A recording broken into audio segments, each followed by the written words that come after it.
third webinar and second day of work. It's both an honor and a pleasure for us to organize such events and share with you results of the work of the Platinum team. We would like to offer you the speech-to-text function so you can follow the written version of what the speakers say. If you are interested in this additional help, go to the Zoom menu at the bottom of your screen and you will find the closed caption button next to the record button. Then you activate the service and can follow the text that will be said by the speakers. I would like to introduce a professor of mathematics at the University of Agder, Yuri Rogovchenko. He is a coordinator of the Platinum project. Over to you, Yuri. Thank you very much, Maria. So anyway, I hope you hear my voice, and it's my pleasure to welcome you to the webinar. And I'm also very happy to introduce our Platinum team once again. So those who are attending our webinar repeatedly, they can also recognize the names of partner universities. We have 8 universities in 7 countries, and each of those universities is colored differently, which brings additional national flavor to our team. So our team has many different faces, but all we are united with the interest in inquiry in mathematics education. And during the project time, the team was expanded. So we gained also new members in our team, and the growing community now includes also universities in Australia, New Zealand, another university in Ukraine, and institutions in Spain and Norway. Our particular thanks go to the Center for Research Innovation Coordination of Mathematics Teaching, Matric in Norway, which has been our reliable partner for all those project years. And I would also like to mention that today we will hear presentations from 2 of our associated partners from the Auckland University, from the Swinburne University of Technology in Australia, and from the Ternopil Volodymyr Hnatyuk National Pedagogical University in Ukraine. So our 3 main themes for the webinar today and yesterday are communities of inquiry formed by university teachers of mathematics.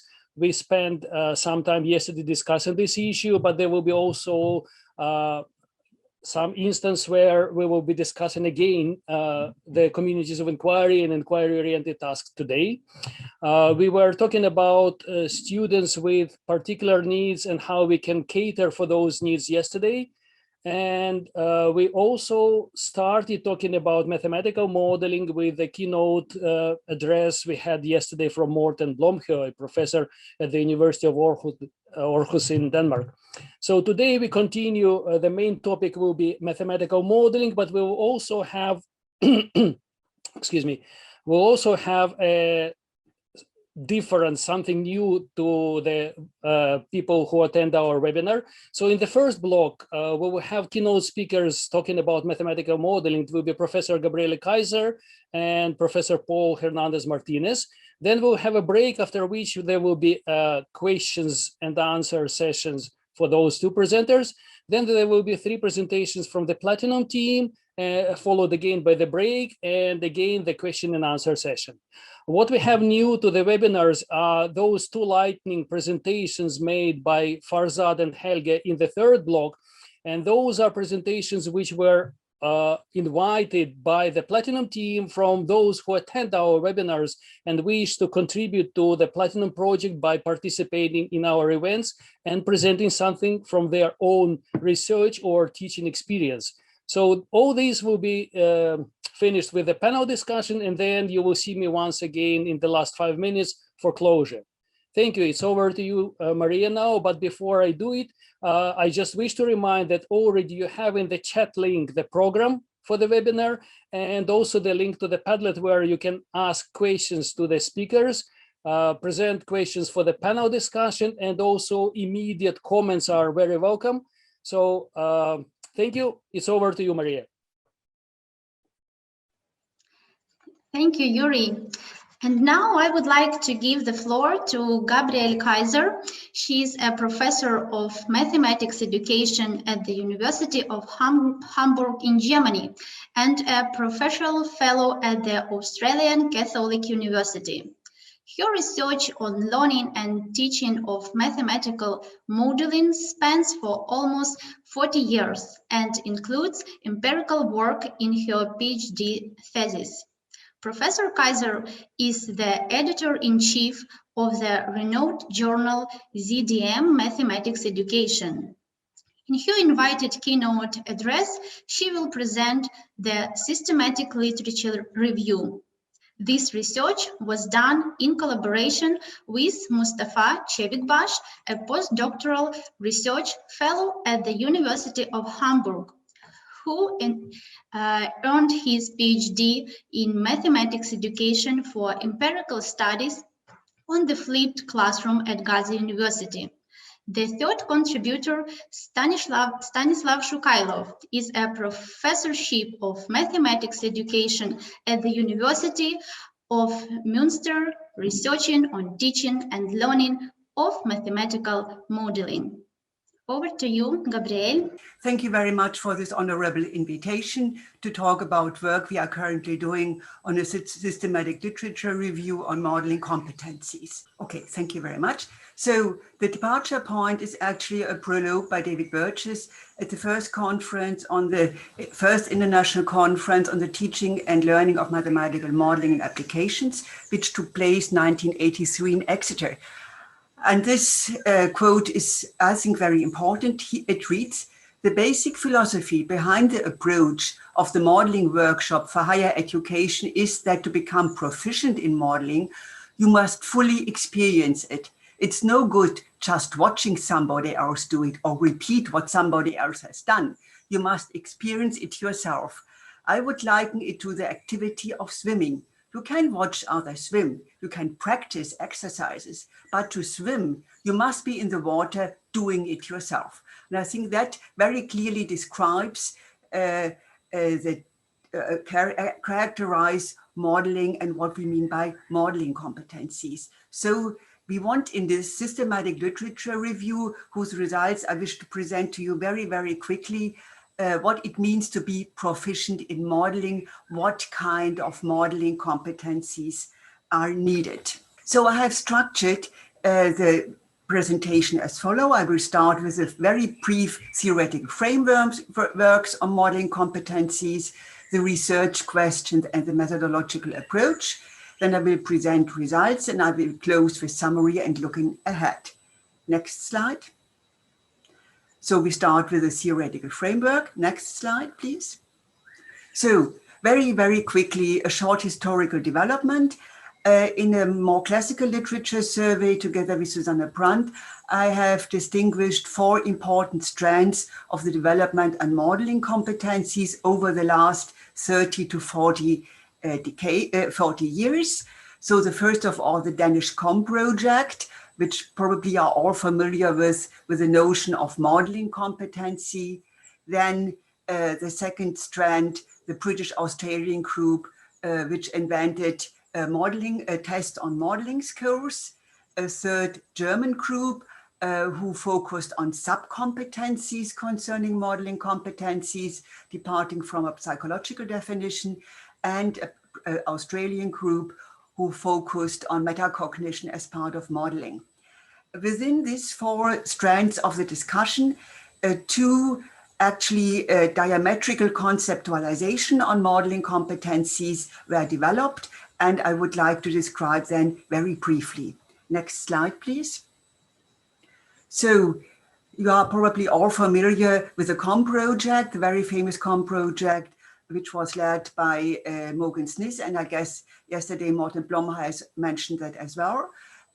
Within this project, 8 mathematical competencies were developed, and modeling mathematical competencies and modeling competencies was one component, and it is defined as someone's insightful readiness to act in response to the challenges of a given situation. So, and this description or this definition of competence was then called competency with a Y at the end by Blomhoy and Jensen in very famous papers 2003 and 2007. And it is called a holistic approach because this construct is not further divided. In a revisited paper by Nis and Højgaard in Educational Studies and Mathematics in 2019, they excluded in their definition of competencies explicitly affective aspects. When it comes to the mastering of modeling competency, 3 different dimensions are important: the degree of coverage, technical level, and radius of action.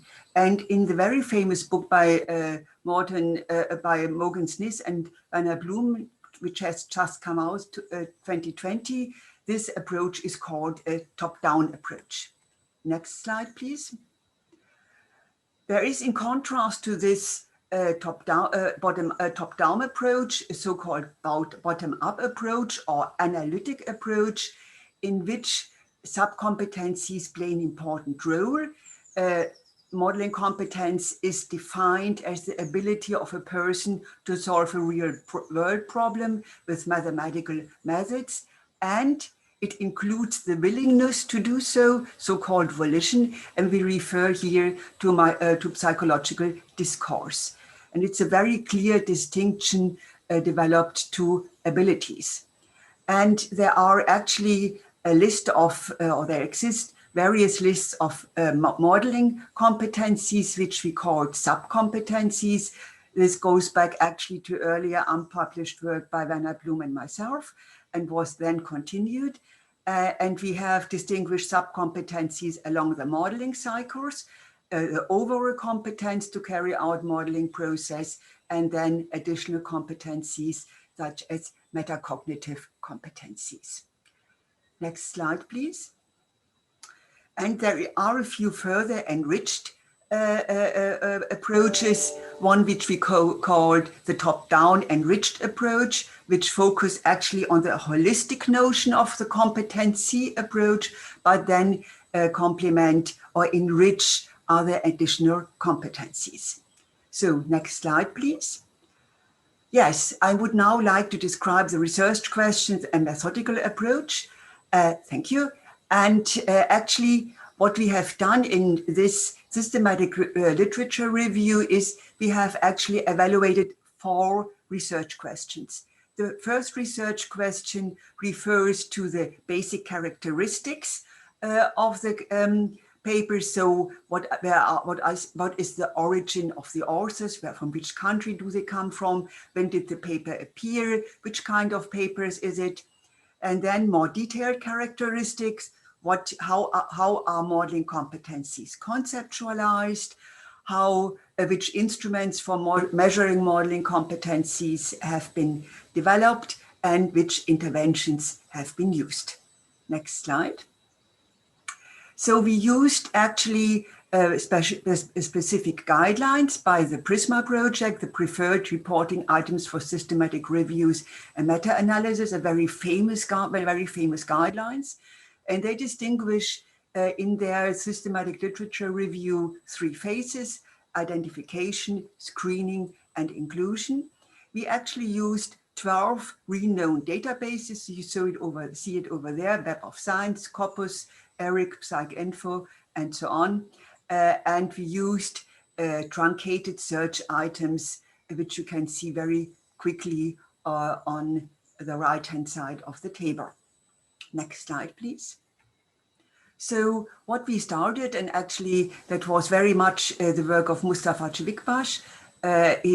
We started this literature search actually in March, and the first search yielded 6,146 papers. And then with additional hand searching, we received a few more papers. And then actually we screened the papers very carefully. First, we removed duplicates and so on and so on.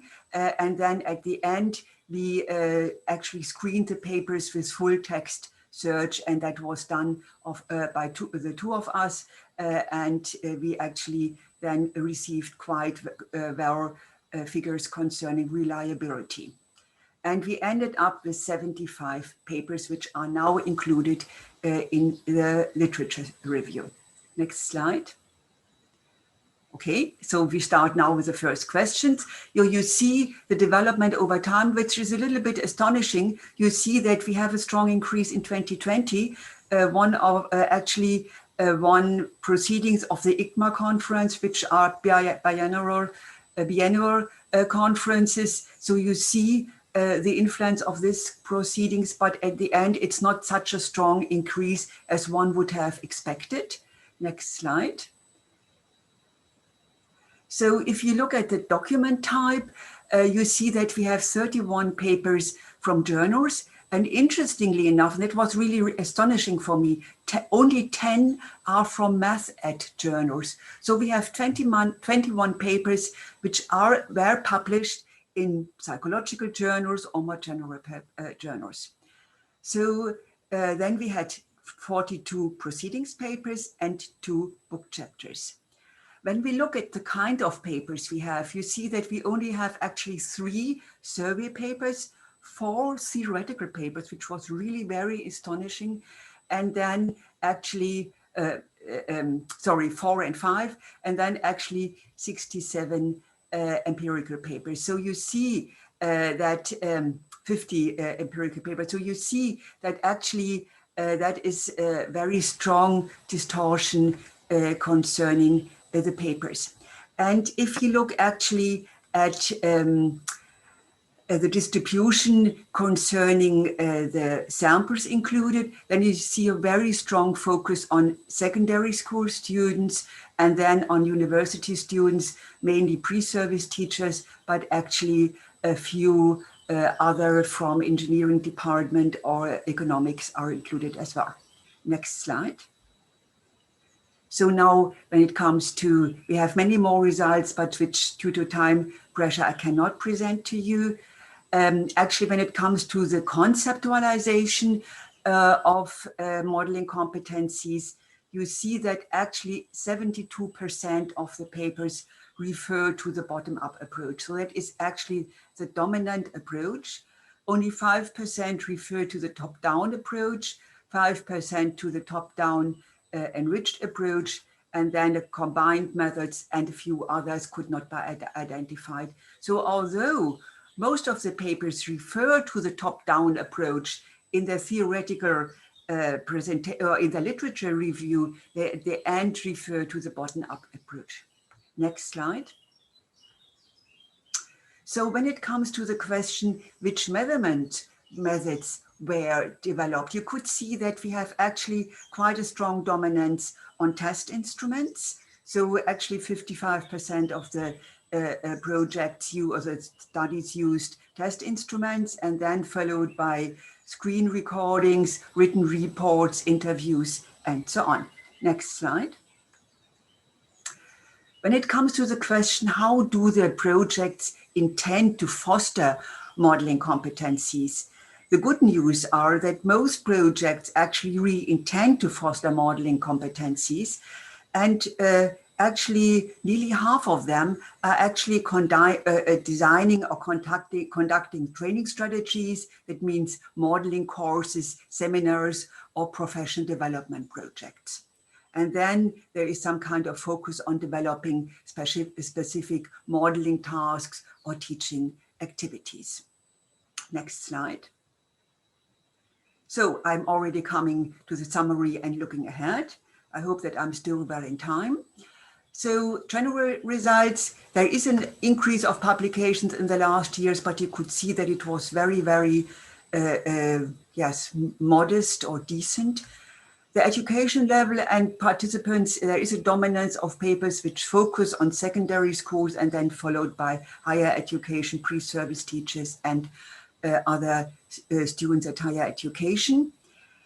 There is not unexpected, because that is something we see in teacher education or other fields as well. There is a dominance of empirical papers, a strong dominance of empirical papers, only a few theoretical papers. And what was actually really surprising for me, that there were more papers focusing to quantitative design than to qualitative design, although this was quite balanced. So it was an unexpected result to me. Next slide, please.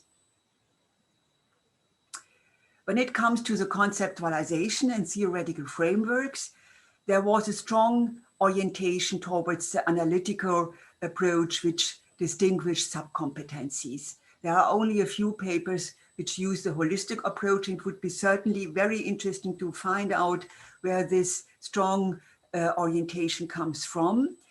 Actually, but that is something we have to say, there are actually a lack of newer theoretical foundation. I could not show that in detail, but if you look at the main papers developed, they are all developed something around 2005, 2007, 2009.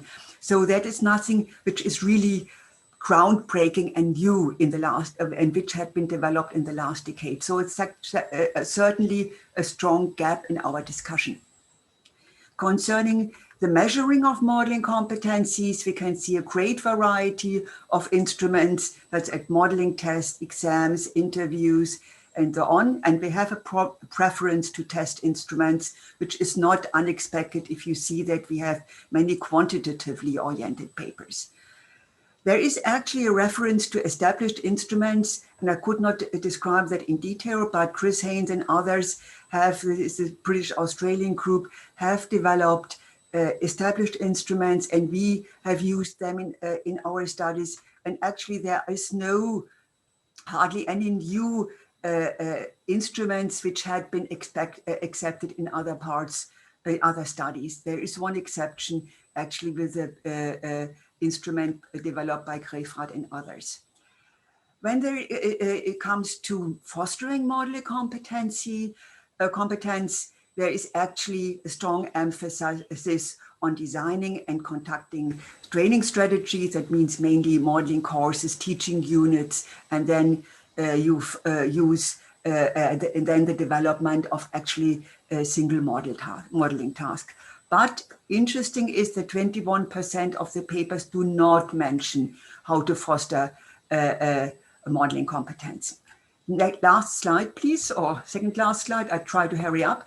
Actually, there are, of course, restrictions of the database. We have excluded papers which are not included in this databases we used. We have excluded papers not written in English, and actually we are overseeing or not including papers which are using different terms. Yes, and last slide, please. So maybe you see at the bottom of the page of the slide, this paper will be, or the results of the study will be published in an introductory chapter of a special issue of Education Studies in Mathematics on modeling competencies. That is a special issue I'm editing with Stanislav Shukayov. I hope that this special issue will come out this year. This paper with these results will be submitted in the evening.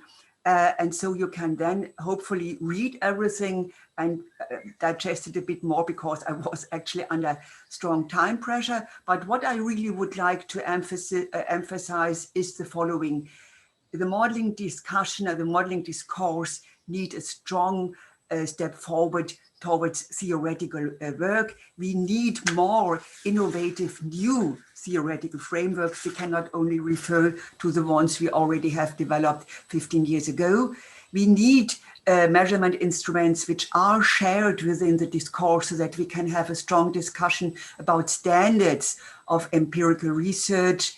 We need to include, concerning teacher education and future teachers, we need to include a certain situation-specific skills, so-called noticing within modeling. And very important last point, we need to scale up established learning environments within controlled implementations. And of course, such big projects like Platinum have the chance and the potential to do these kind of scaling up of established and learning environments. We already know your work, and that is of course a strong scaling up, and the name of Barbara Jaworski is of course strongly connected to that. So I thank you very much for your attention, and apologize for the speed of my talk.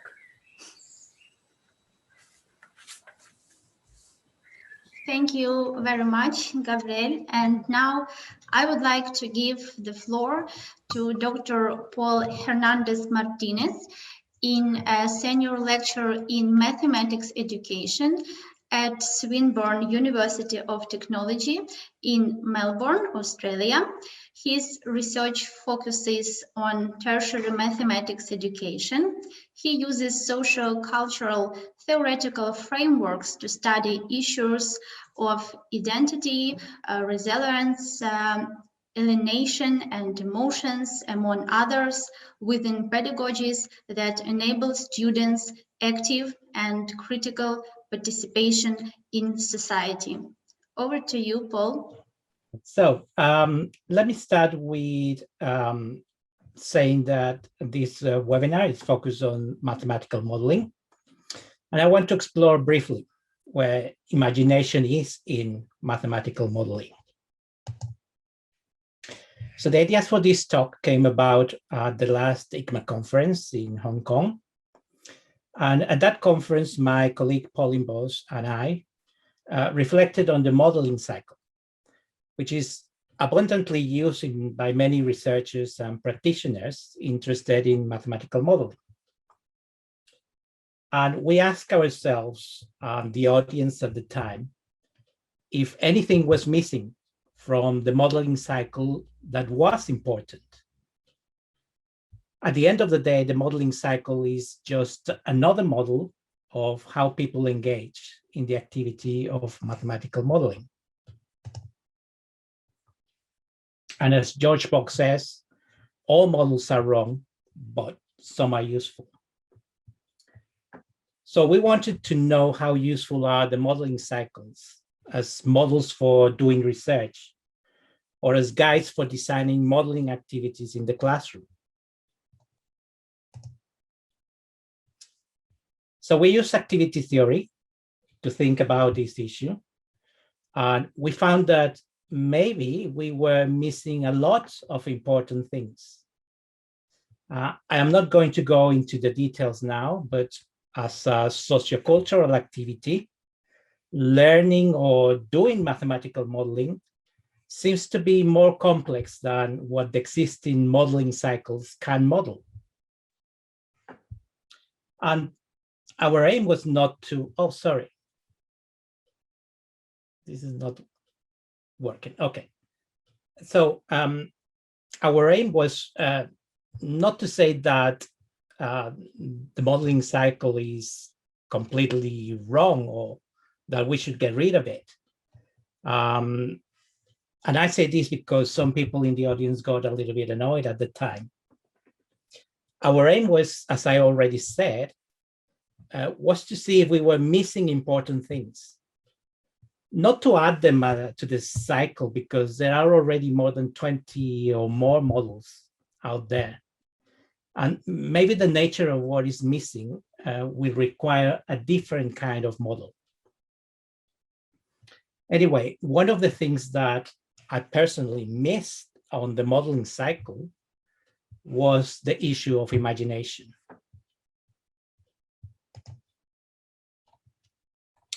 And this particular issue of imagination came about when I was teaching the modeling, this modeling activity, the skydiver problem, which I'm sure many of you have come across or have used in your teaching. It is a classical problem in first-order differential equations. And I used to say to my students, what forces do you think are acting on the skydiver? And my students were like, what? They had no idea, not even how to start the problem. I'm not sure if they were bothered either. So I'm sure that you have come across these kind of problems with your students. When you say to yourself, don't you students have a bit of imagination? And indeed, they need imagination because none of them have probably skydived, not even the lecturer. I wouldn't skydive even if you paid me. Probably if some of them have skydived, at the time they were not thinking, oh, what forces are acting here? You see what I mean? And so imagination is crucial in understanding the problem and making sense of it, which the literature research reports is one of the most problematic parts of modeling, at least for students.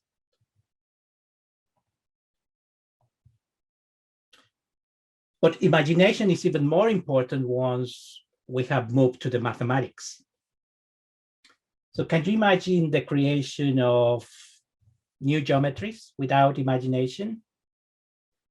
Things that defy common sense, like Escher's paintings. For how many centuries did mathematicians think in Euclidean terms? Until someone imagined different scenarios, different circumstances. And what about the magic squares?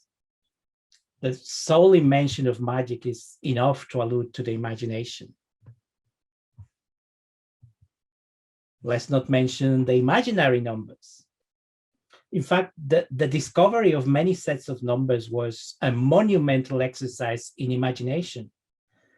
The zero, the negatives, they all required imagination to even start to think of their existence.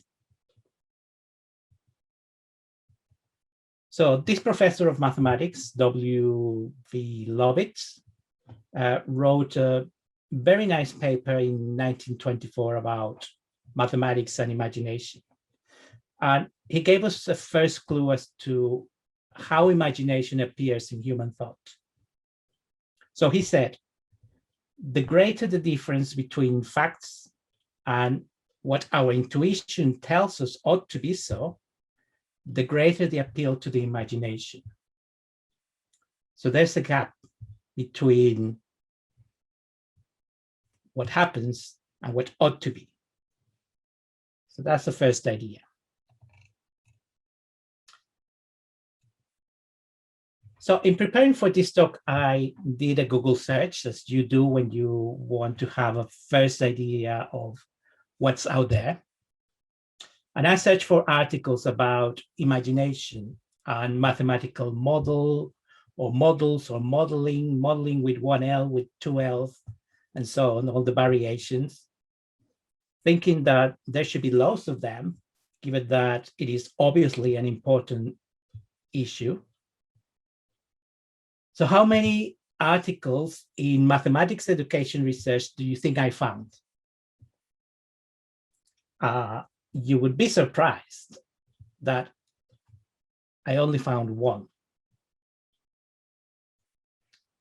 And that's the paper called Modeling the Representational Imagination. I'm going to come back to this paper when I give you some examples. But for now, let's go on to what is imagination. So let's start with a couple of ideas that come from cognitive perspectives. So Green says that imagination is the one that permits us to give credence to alternative realities. It allows us to break the taken for granted, to set aside the familiar distinctions and definitions. Egan says imagination is not simply the capacity to form images, but it is a capacity to think in a particular way. It is a way that crucially involves our capacity to think of the possible rather than the actual. And Olive Chapman, talking about prospective teachers, says that reflection almost always involves the past and the present. But when it faces the future, what we are talking about is imagination. Casey and Warnock said that imagination is influenced by past and present. So it doesn't come out of nowhere. And it is culturally mediated. So our experiences are the raw materials from which imagination is fueled.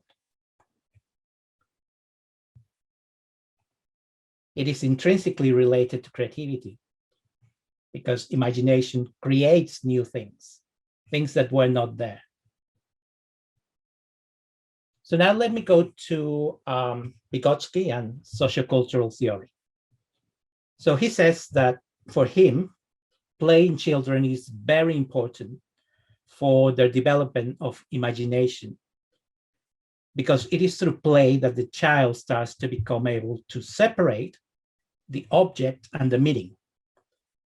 So you can see in the little picture that at some point, the stick is no longer just a stick. It becomes a horse with which the child will chase dragons or save princesses or whatever his imagination wants. And when people think about imagination, they almost always think about little children as the ones that have the most of it. But actually, Vygotsky argued that young children's imagination is not as complex as older children's, because older children have had more time to experience different aspects of life, both directly and indirectly through literature and other symbolic sources. An experience with reality is the foundation for the development of imagination.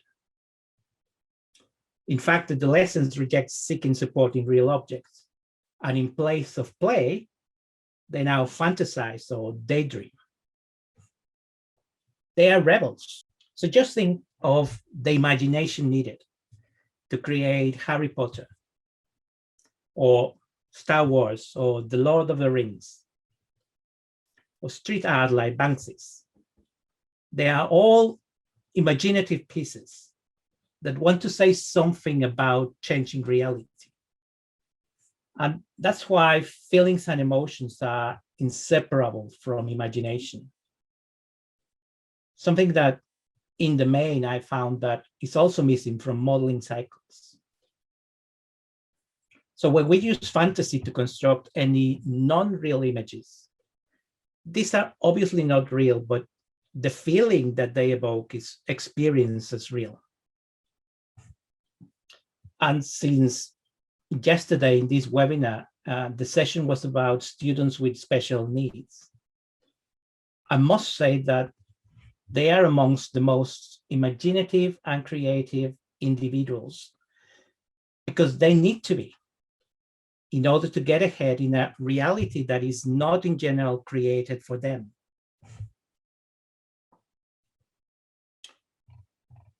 So creating art is the tension between reality, imagination, and emotions. It is a rebellious act that draws upon the tension between the social and the personal. So how can imagination be used in mathematical modeling?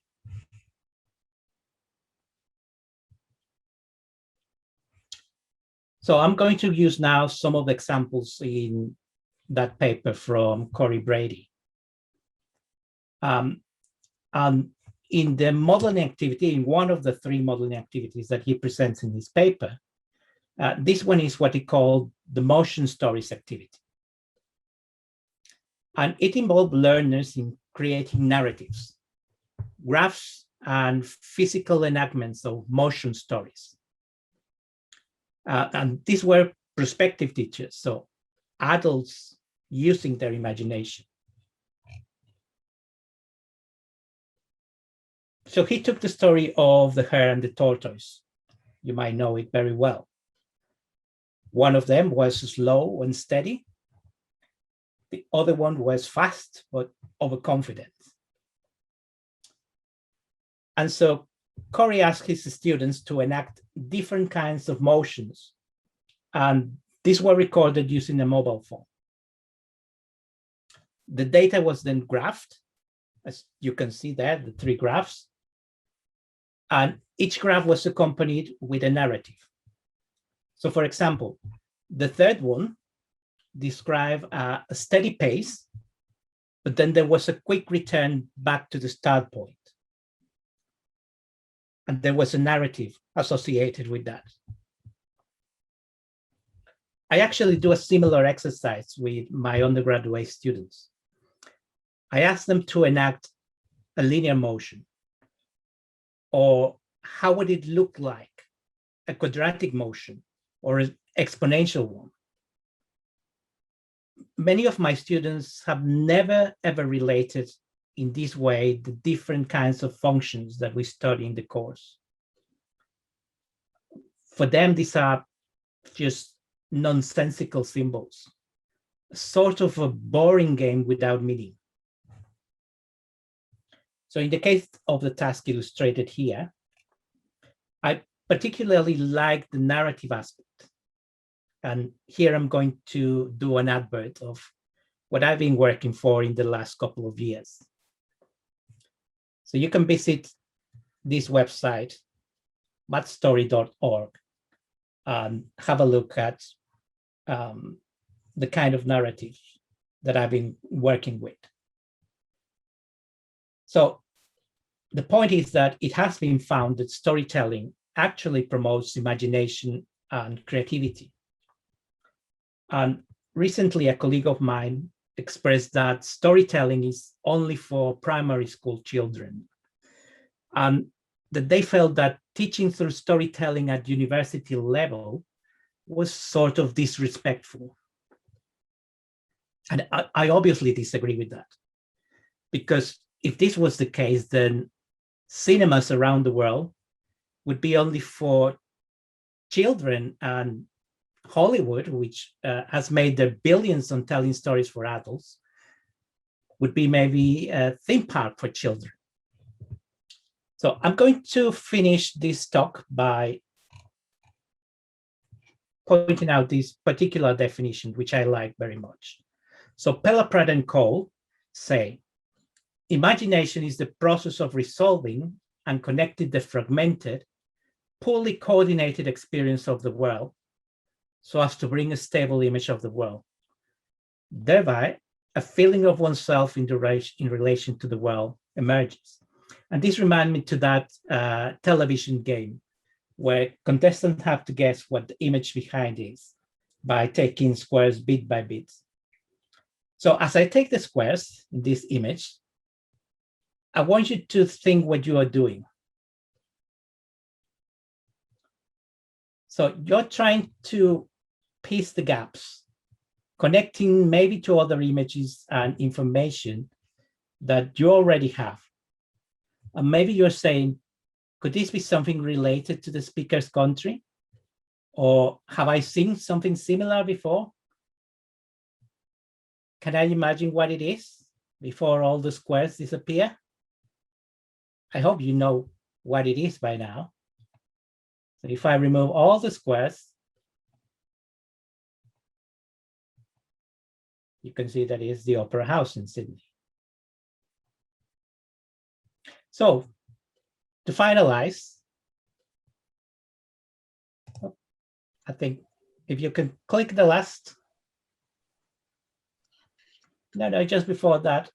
Yeah, so mathematical modeling education should create meaningful gaps and use imagination to close those gaps, to bring about a stable image of the world.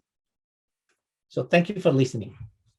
Thank you, Paul. It was really exciting. So, dear participants, I remind you can ask a question on the Padlet to speakers from the first block. And now let's have a 9-minute break and you can have some rest and refresh. So, see you. All right, welcome back to our webinar. So now we have a very short 10 minutes question and answer session. So I like to invite Paul and Gabriela to switch on their videos. And I will be going ahead with the first question we received. So the question is, how can we characterize progress in students' development of mathematical modeling competency? Who would like to take this question? Please unmute yourself and go ahead. Okay, of course. So, I mean, how can we characterize modeling competencies and their development or modeling abilities? I mean, we have actually developed tests which show the progress of modeling competencies. And on the other hand, of course, if you carry out more qualitatively interviews, then you see how students are making progress. And one issue could be, for example, taking research from noticing that you develop indicators for the development of modeling competencies. And I would think that it is much easier then to refer to the specific sub-competencies than to refer to modeling competency as a whole. Shall I say more or? Thank you, Gabriele. We have another question, and this looks to be the question for Paul. Could you give a concrete example on how you help your students to develop creative thinking in modeling tasks? So I talk about imagination, and I gave a concrete example of the motion stories activity. So I think I explained why this is related to imagination, because what students had to do was, there was a gap between what the experience of the students was of doing the motions and the possibilities of the models that can fit to that motion. And so one of the things that Corey Brady says is that designers should design activities where we go further than just the target concept. So for example, if the activity was about linear motion, we should design things so that some situations do not fit a linear motion. So that students say, why? What other models from the space of possibilities can fit this other motion? And so imagination is what is going to resolve that. So that's one concrete example. Can I add, Yuri, something? Because yes, sure. I think it's a very important aspect. I would not call it imagination, but I mean, we have done some work, and there is other work around, for example, by Corey Brady, on creativity. And in a paper which has just been accepted for the special issue of Education Studies in Mathematics, Zhao Li Lu from China, she has actually developed a new approach, or further developed the approach on modeling competencies, including or incorporating creativity. And she shows very clearly that in each step of the modeling process, creativity is important. For example, when developing the research question, you select one out of several possibilities. You have multiple solutions. That is especially very important in the work by Stanislav Shukayov. So you have actually creativity all over the modeling process. And I think that must be emphasized more strongly. And I'm very thankful, Paul, for your presentation, because it shows how important I would call that creativity is. Yeah, thank you very much, Gabriele. It's indeed very, very correct comment. And myself, I feel modeling is more a combination of an art and science. So it's really creativity, imagination are very important parts of this process. And you cannot model without having at least minimal amount of creativity and imagination if you go a little bit beyond the just simplest modeling tasks. And it looks like this topic also attracted a lot of attention from our participants. So there is another question, and I think it's for you, Paul. How could the skydiving model use imagination to end up with a differential equation? So from the imagination back to Earth to practical stuff. How do you do this? Well, that's a challenge.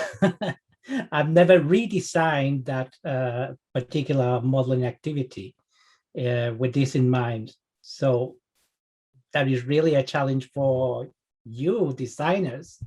I can't think of at the moment because that's a particular difficult thing. As I was saying myself, not even if you paid me, I would skydive. Right. Okay, then we have another question to both of you. What special strategies did you use to improve students' modeling competencies? So it's a wider question, and you can maybe give some tips to how the participants of this webinar can approach modeling problems in their teaching with the students. I would like to refer to a paper I've just written with Rita Boromeo-Ferri, who has actually developed many papers within modeling or contributed strongly to the modeling discourse. And actually what we did, and I think that is part of the answer, only part, is the self-differentiation potential of modeling tasks. It means you can actually use the same task, but it allows, because modeling is based on creativity, students can solve different models with a different complexity level. And so actually the same task, the same problem can be used in a group which is very heterogeneous, and students actually choose the kind of complexity which is adequate for them. So I think, and we have shown this is with one example. I hope this paper will come out soon. So you really can see and prove that modeling examples are especially adequate for heterogeneous group, and especially have the potential to support, yes, mathematically less able students. Thank you very much. That's really very good that it's possible to start with small steps and continue, and the level of the task can be always adjusted so that you cater for students with very different skills, needs, and capabilities. There is still one more question, which is again like bridging you to our presentations. In modeling, are competence and imagination opposites? That's a very interesting question, like competence and imagination, how do they coexist? Are they the opposites? Why would they be opposite? That was the question. If so, how can we resolve this conflict? But if you don't see them as opposites, then I mean, we have just said, I mean, if you embed imagination in a broader context of creativity, and there is just a special issue in preparation of ZDL mathematics education on creativity, and imagination plays a very strong role, of course. And I mean, creativity is part of mathematical modeling, so I don't see any opposite roles. I think mathematical modeling, like problem solving, needs a lot of creativity, in brackets, imagination. Thank you very much, Gabriele. Indeed, if, say, the task is open-ended, then obviously you need to create in your mind certain model for this situation before you put everything in terms of mathematical formulas and expressions. So it's definitely clear that you need to see something, but what we see may be very different, and then it makes the modeling tasks much more exciting, especially when they are open-ended and you do not really impose many restrictions on students. And this is what I experienced myself working with the biology students. They use actually their biological vision to approach the task, and when I expect them to do some maths, they still refer to their biological experience and knowledge. Thank you very much for answering those questions and participating in this very short session. It's over to Maria. Thank you very much. It was our pleasure. Okay. Thank you very much, Yuri, Gabriel, and Paul. And now we begin the second block of our webinar. These are the themes of speakers, and I would like to introduce presenters. Dr. Irina Mashkina is an associate professor at Borys Grinchenko Kyiv University. She has a PhD in engineering, and her research interests lie in the area of mathematical modeling, computer modeling, and information technologies in education. Our next speakers will be Dr. Serhiy Martinyuk and Dr. Olga Barna. Both are associate professors in the Department of Computer Science and Teaching Methods at Ternopil Volodymyr Gnatyuk National Pedagogical University in Ukraine. Serhiy's research interests include mathematics, numerical methods, computer science, and the digital competence of future teachers. Olga's research is on pedagogical design, methods of teaching computer science, and digitalization of education. They have both published a number of papers in Ukrainian and international journals. And I am pleased to introduce the last speaker in this block, Dr. Natalia Morze, a corresponding member of the National Academy of Pedagogical Sciences of Ukraine, professor in the Department of Computer Science and Mathematics at Borys Grinchenko, Kyiv University. Dr. Morze is an expert in methods of teaching mathematics and computer science and a generator of many innovative ideas that are implemented at Ukrainian educational institution. Over to you, Irina. Hello, everyone. I would like to present our experience in teaching students to design mathematical models for applied tasks for Masters of Mathematics and Computer Science. Course objective: computer modeling of systems and processes for students of mathematics and computer science is that the student has to use the basic knowledge received during study of previous disciplines, gain new knowledge needed to study the processes through the modeling and interpretation of results. During project work, we have highlighted main features which present in solving modeling problems. Ability to form several hypotheses by understanding the conditions of the problem, and existence of several ways to solve the problem. Presence of technical, nature science, economic sense of the problem in the context of professional orientation, complexity of mathematical knowledge, methods, and procedures based on analysis through synthesis.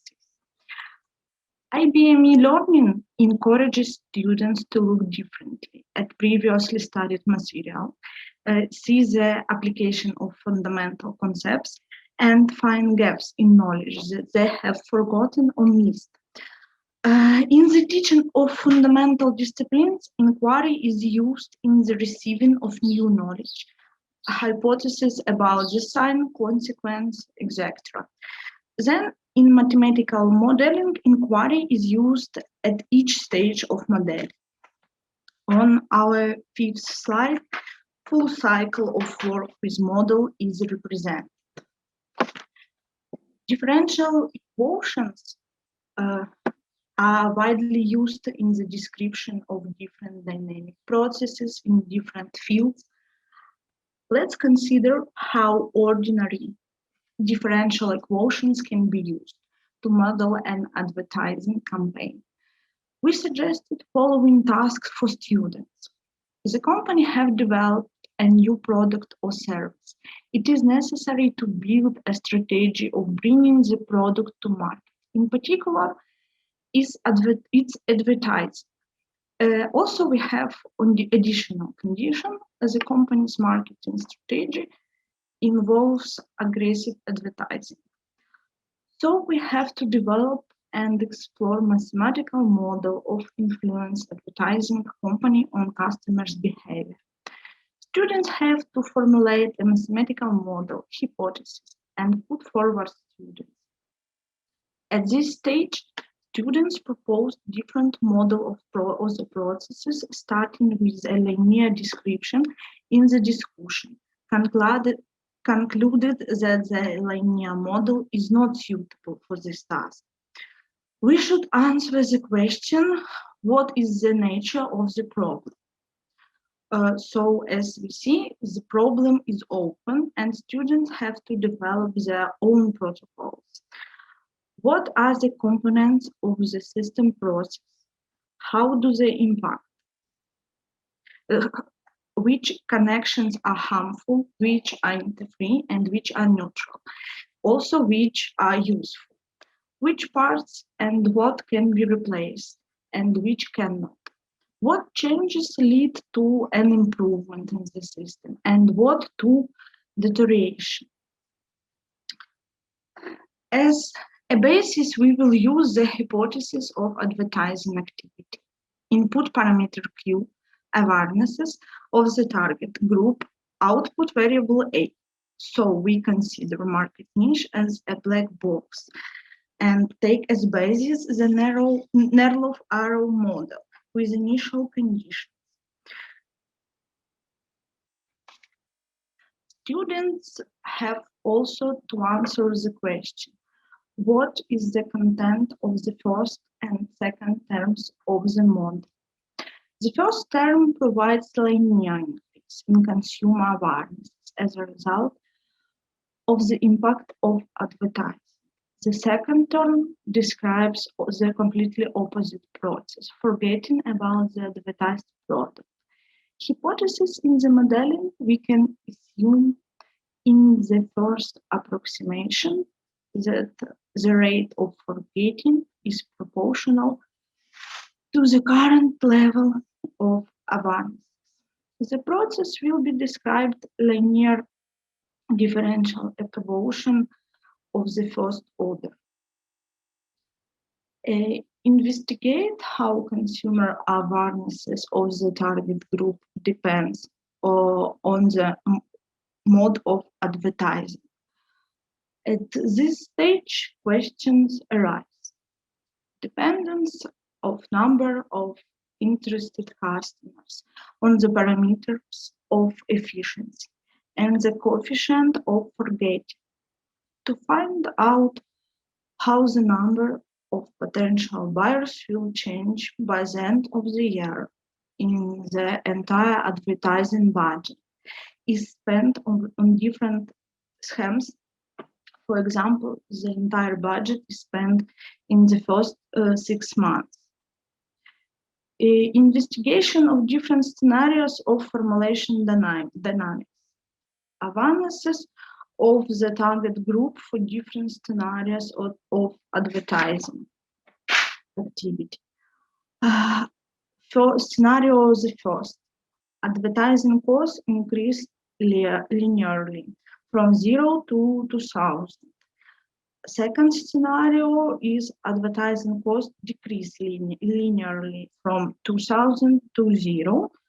And the last third scenario is when advertising costs are constant all over the year.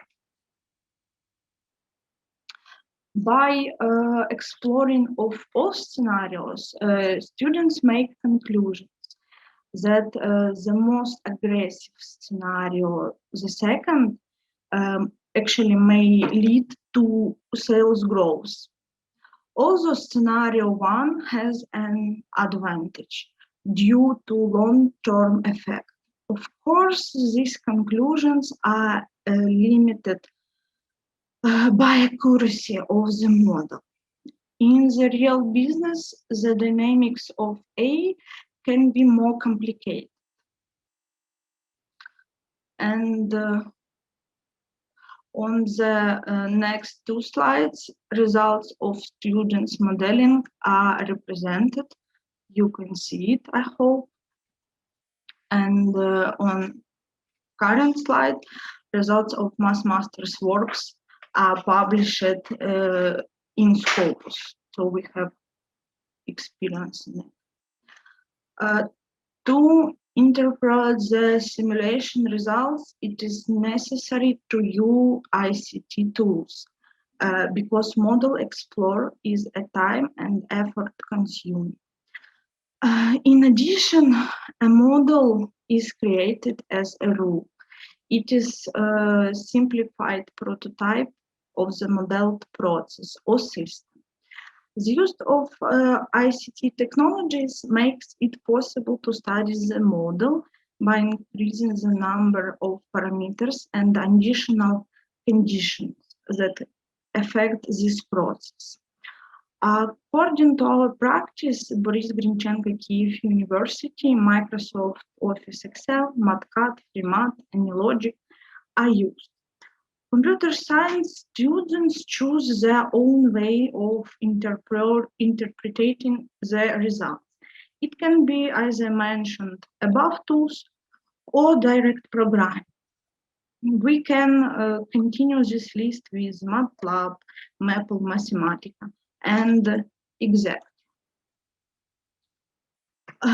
So our observation highlights that students can participate in research on the basis of inquiries, use existing models in their queries, participate in a query that results in a revision of the model, use models to construct explanation, use models to unify their understanding and argue. Our conclusions. Model query improves students' research skills and helps to form math competence. The model query activates students' conceptual knowledge if they have it and finds out gaps in knowledge that have been forgotten or lost. Work on the Platinum project has increased the interaction of teachers who teach basic disciplines of higher mathematics and applied disciplines. IBMI training requires teachers to put a lot of effort and time into designing the learning process. And thank you for your attention. Dear colleagues, Sergei and I represent a team of researchers from Ternopil. Our university is one of the oldest universities in Ukraine which trains future teachers.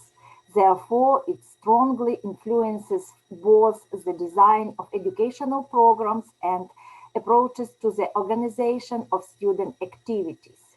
Despite the traditions that exist at the university, we are actively implementing innovation, particularly in pedagogical design and digitalization of educational space.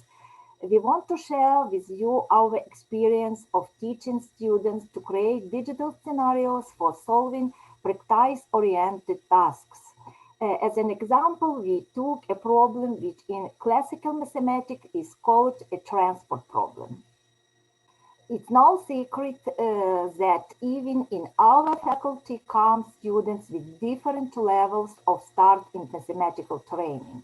Therefore, we need to provide each student with the opportunity to achieve the expected results. We understand that today we can solve problems in different ways and tools. It is important to recognize the method based on the built model and choose the best way to solve it. And therefore, our task is to find such a combination of subject knowledge and application of digital technologies which will provide the student with further recognition of the problem, independent search for a solution, its application to the real situation. Optimization methods is a subject in our educational program where we consider applied issues of mathematics. This subject is studied in the bachelor programs and the course of the mathematical modeling for a master's degree. At the first stage of our proposed learning strategy, we consider an applied problem. It is not presented in a formalized form, but touches on applied issues of the student environment. For example, our problem considers a confectionery factory in the city of Ternopil, which distributes its products from 3 warehouses to 5 branded stores. Students are asked to make a transportation plan in which the needs of consumers we meet, all goods would be taken out of warehouses, delivered to stores, and the cost of transportation would be minimal. The first question that students have to answer is, what data do we need to get to solve the problem? After discussion in small groups, we conclude that it is necessary to have data on the volume of stocks of goods in warehouses, the need of stores, and the cost of transportation from each warehouse to each store. Based on the obtained data, students build an information model of the problem. It can be a graph, a formula, or a traditionally used table to solve similar problems. In the case of traditional learning, stage 3 would involve the transfer of knowledge to students about methods of solving. But here we have the following caveats. Not all students have the same learning styles. Different methods lead to the same result, and it is important to choose your method. Students may have restrictions on access to information, for example, due to illness, absence, distance learning. Therefore, we offer students help instruction in the format of digital lesson on the platform of e-courses and digital aids. Scenario 1. The service provided by the link on the slide allows you to freely and without registration to set the information model of the task in the browser. Choose one of the 8 methods of initial filling of the table or the transport task. Click on the Find button and get instruction with a step-by-step solution to the problem. When should it be used? When we do not just offer to solve a problem, but choose and prove which of the methods is the best according to the criteria that the student determined independently. Or when a problem arises, do all methods give the same result? Such a tool should be used to practice skills in the form of support to test their results.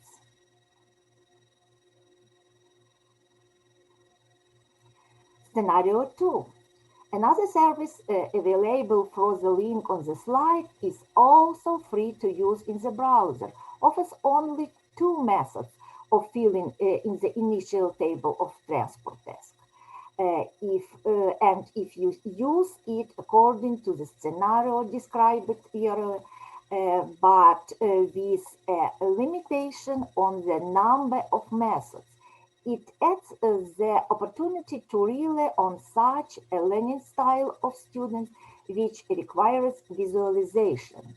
A detailed step-by-step visual solution plan provides an understanding of process for visuals. Scenario 3. Using the service to solve a transport problem using the MODI method for oriented support of action. The student receives only illustration of one of methods without explaining the stages, but only illustration the results. How is this tool used? The student can compare the results of solving the problem by the proposed method and the online calculator results, or provide a comment on each of the illustrated steps. The latest scenario, in our opinion, is successful in terms of time constraints when studying one of the methods of choice and verifying the students' learning outcomes.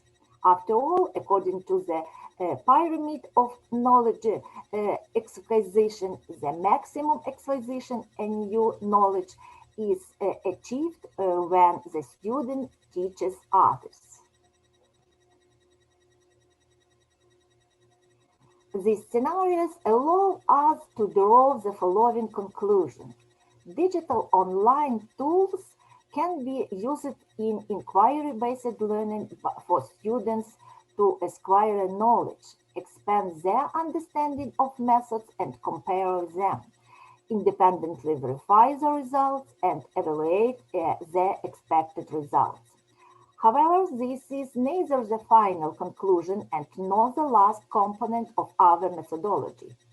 In the course Digital Mathematical Modeling, we once again refer to the experience of students in the basic methods of solving mathematical problems. But in this case, we propose to build a model for a practical problem, remember or study the method of solving the problem, build an algorithm, choose a tool, and create an appropriate computer model. The choice of tool depends on the objectives of the course and the level of preparation of students. This can be in an office site, such as find a solution in a spreadsheet, a computer math program, or a programming language. The easiest way is shown on this slide. This is as the solution to the transport problem by approximate method in the spreadsheet environment. If the problem is translated into the language of mathematics and correspond to the condition of the transport problem, the student needs to write the condition of the problem in Microsoft Excel, specify the system of constraints, the objective function, and interpret the result. In this scenario, the result is important for the implementation of a specific mathematical model. The algorithm and method remain behind the scenes of the processor. If the student is faced with the task of creating a computer model for solving an applied problem, then you can apply the script, the result of which you can see on the screen. Students select the means of a specific programming language to visualize the condition, implement the algorithm, and obtain a solution. At the same time, the concrete method is actualized and the digitized algorithm is offered. It may differ from the manual algorithm. Many programming languages offer ready-made libraries to support mathematical problems, and you need to research them or write your own code to get a result that must be confirmed by other methods.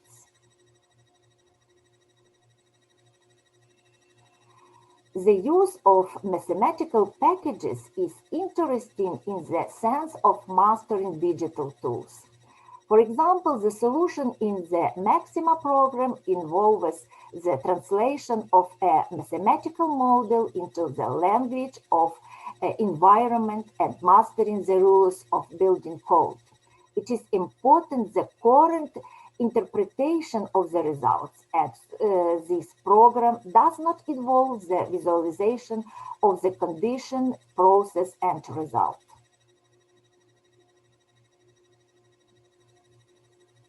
A similar scenario for solving a transport problem can be used with MATLAB. The only difference is the syntax of record and the service that are implemented in this package. You see a result on the slide.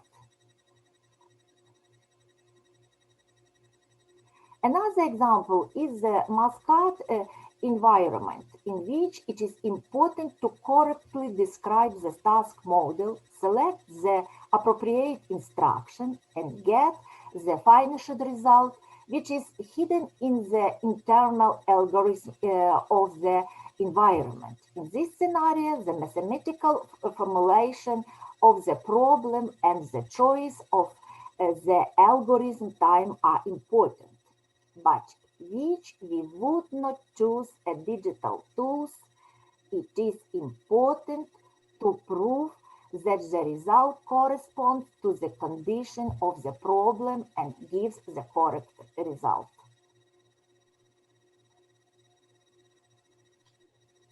Thus, the creation of a scenario for solving an application problem using digital tools is based on analyzing the capabilities of digital tools to solve a specific problem, mastering the tools to describe the constructed mathematical model, implementation of a mathematical model in the selected software environment or a specific programming language, mastering a certain digital tool on the example to be solved.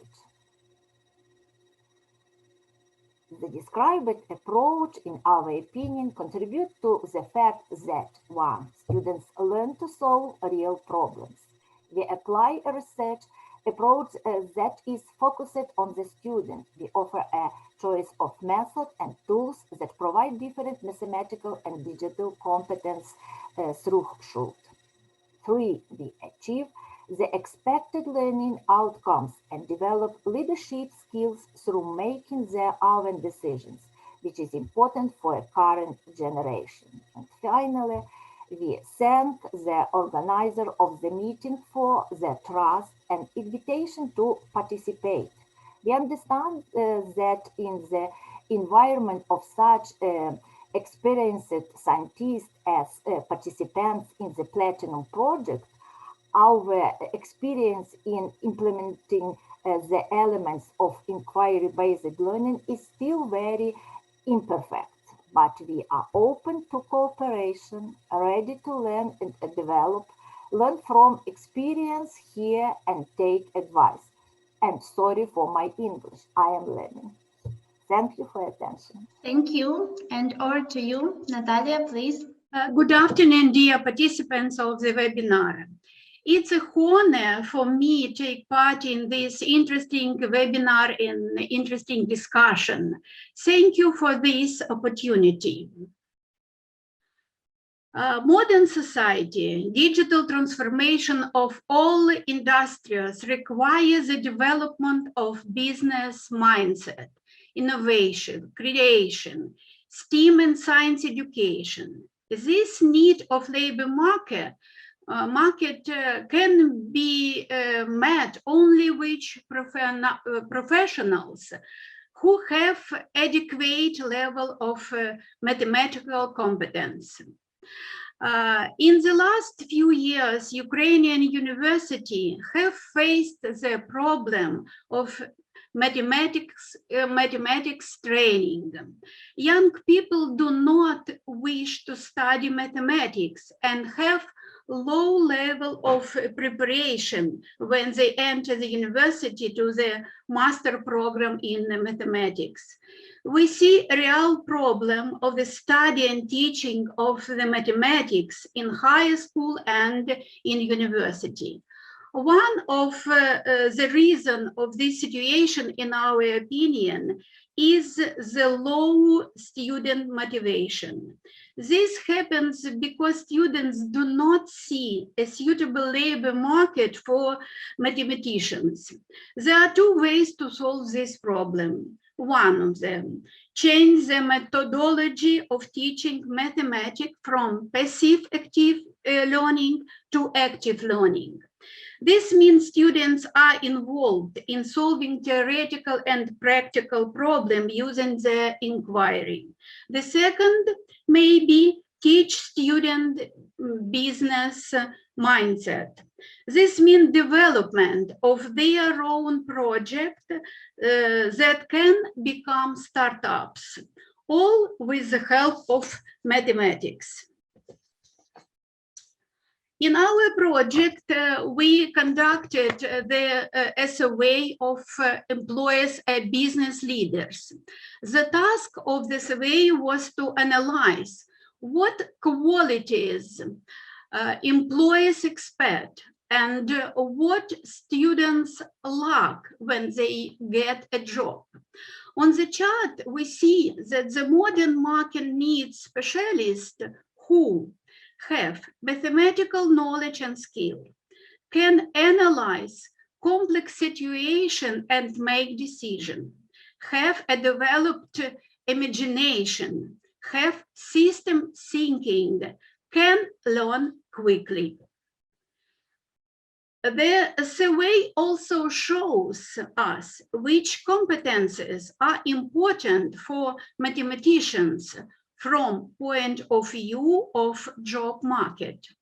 The importance of competences of mathematic specialists for business are use the web resources to solve professional problems, ability to apply mathematical knowledge and model in real life context, ability to transfer mathematical models, knowledge in non-mathematical context, and develop adequate mathematical models in real process.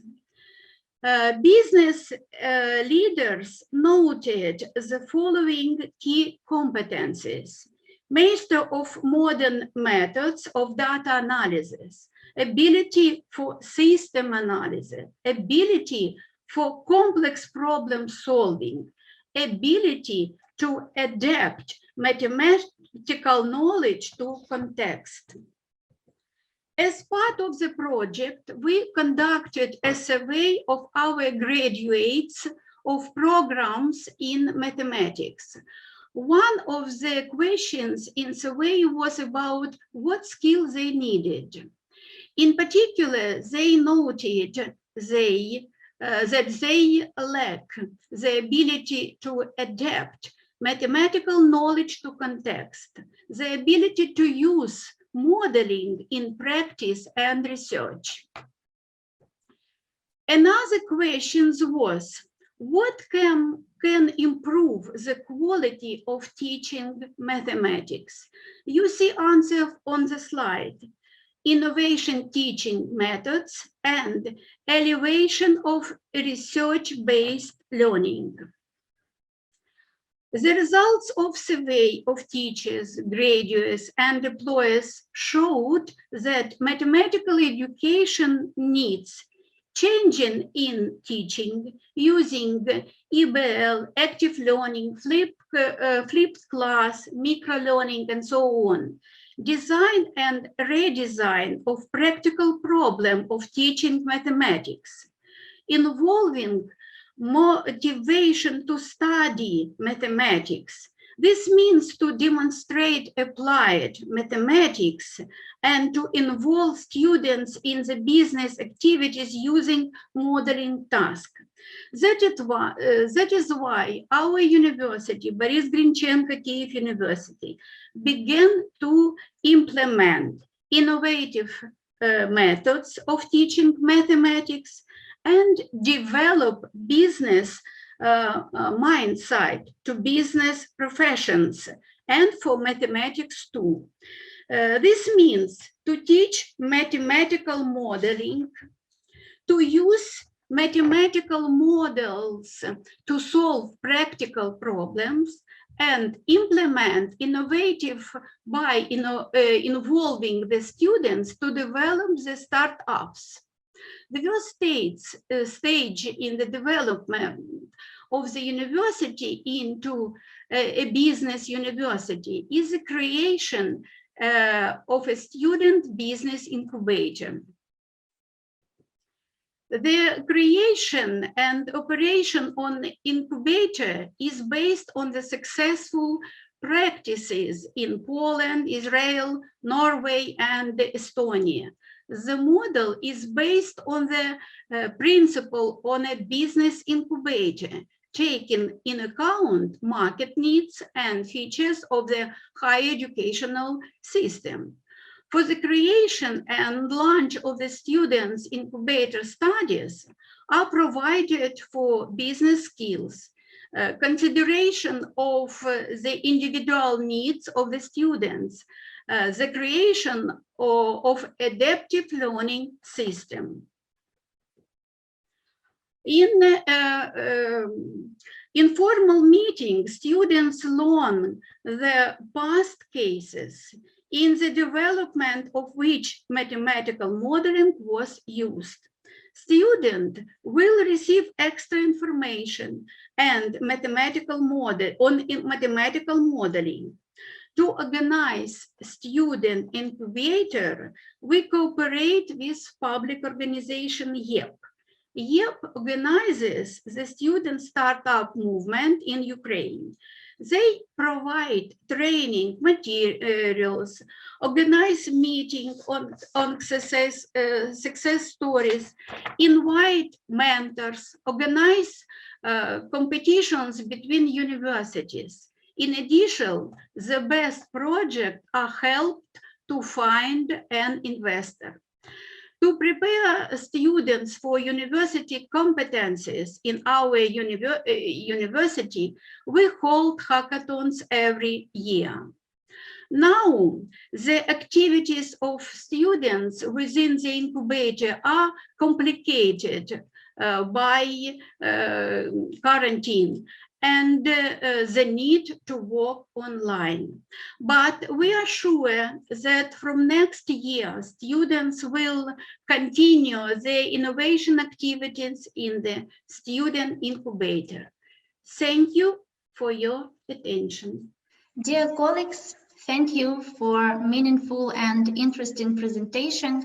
And dear participants, I remind you can ask a question on the Padlet to speakers from the second block. And now let's have a 13-minute break. After that, we will have some activity in Zoom. So we are waiting for you in a good mood. See you.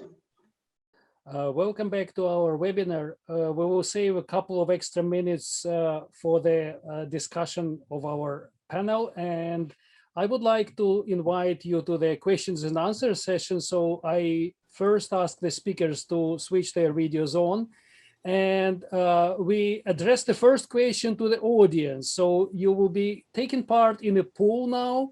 Please choose your answer to the following question, which will appear now on the screen. Thank you, Yuri. We are ready, and there is the poll for our audience. You can choose several options. So business incubators is one of the modern trends we experience nowadays.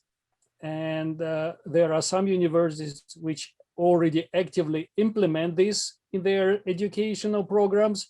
Some universities just are trying to look what is happening there and learning more. And that's why we would like to know how is the situation at your place, whether you have already considered this option or not at all. So you can choose multiple answers to this question, and we give you a minute or so to do this. So as I see from the activity on the poll results, it's not much that is happening, and that's why we really appreciate the innovation introduced in our Platinum team, and we thank Natalia for sharing those ideas with us today. So I will move to the questions to the presenters now, and the very first question which I have is for Irina.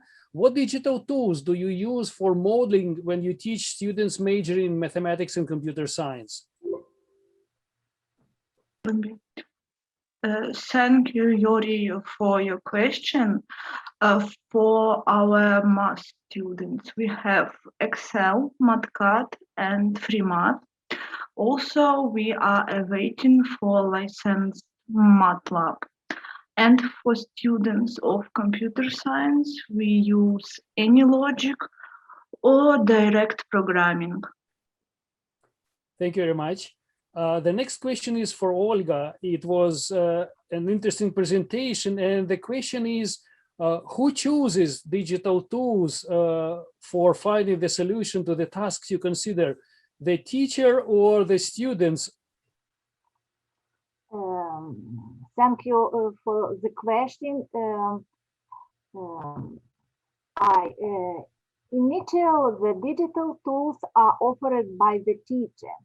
In the future, students can choose their own ones. It depends on the specialty, the level of the achievement, type of tasks. Thank you very much. The next question is to all who use modeling in the teaching. And the question is really, if you have business partners which are interested in implementing the results of this project which you assign to students in their practice, how do you motivate your students to do this project work? Because it's no longer a toy, it's really something which should then be used in practice. So who wants to take this question?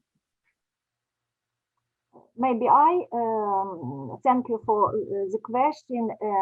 We motivate students by using some things like visiting companies, communication with stakeholders, demonstration of how their models work in real production, participate in international projects, showing careers prospects through employment with partners, and other.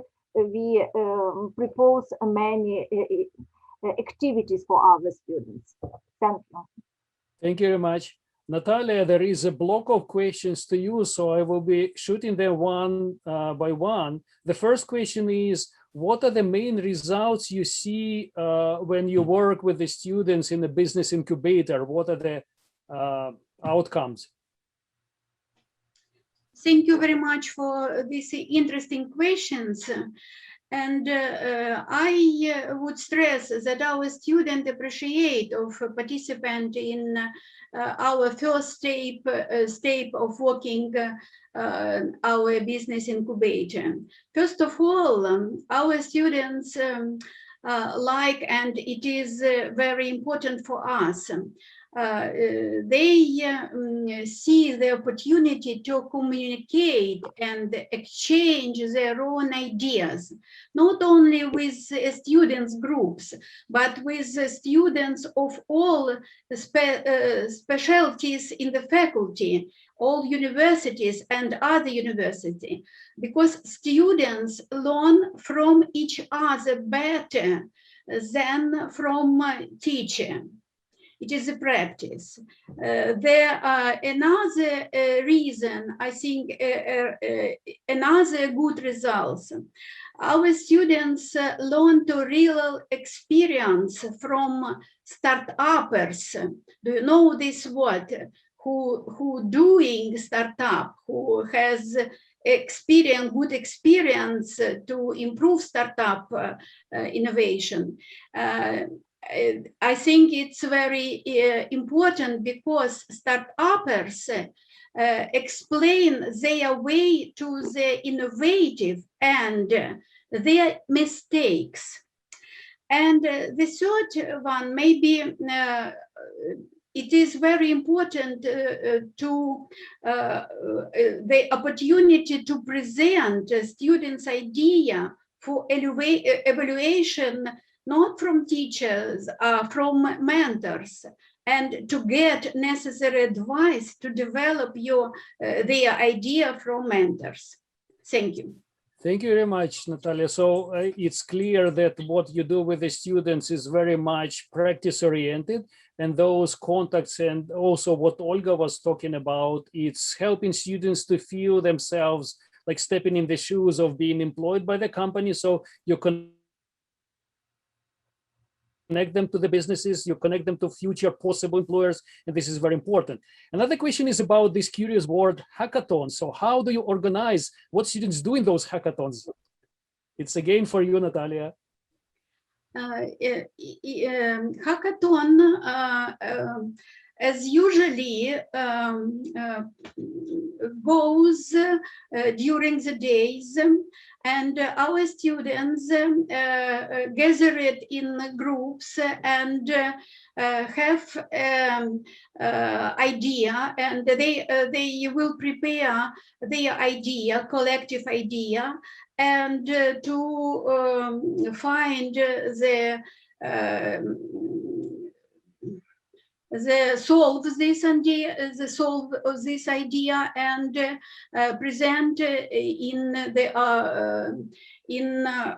auditorium.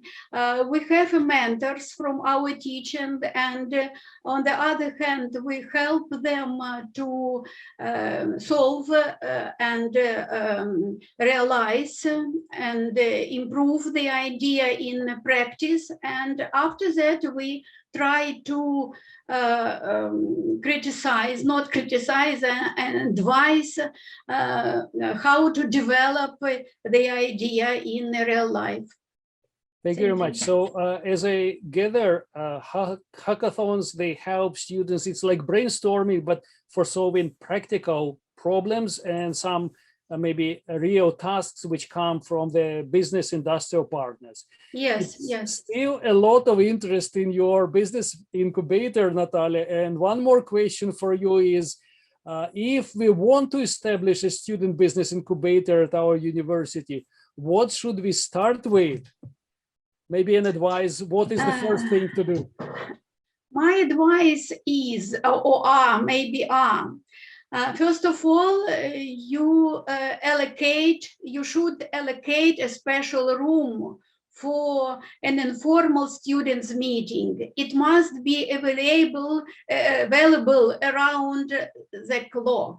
It's very important to equip the room with necessary equipment for students. After that, you should identify or find the person, teacher, professor, or businessman who is innovator and has experience in startups creation. And after that, it will be good to advertise the future activities in the students incubator among all students in the university, they together and present their future activities.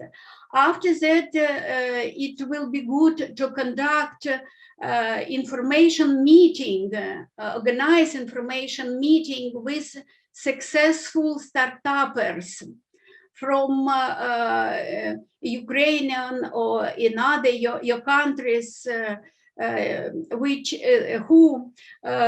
who are good in innovative activities and have a good practice in startup, and it's good to get together support group for students to conduct conclusions of business development. And after that, maybe it will be good to conduct public competition with demonstrations of students' own project. I think it's main steps to start your business incubators for students. Thank you. Thank you very much. So it looks like this is not easy at all. The results are really fantastic, but it requires a lot of work, and the proper space for students to work and proper mentorship are probably the most important first steps to make. And of course, it should be very well advertised, and you need support from businesses interested in developing this further on. So it's a lot of work, but it's a good work, and it helps students to learn better and to get prepared for the future professional life. I would like to thank all the presenters now, and it's over to Maria, who will continue further on introducing our next block of speakers. Thank you all. Thank you, colleagues, for this fruitful discussion.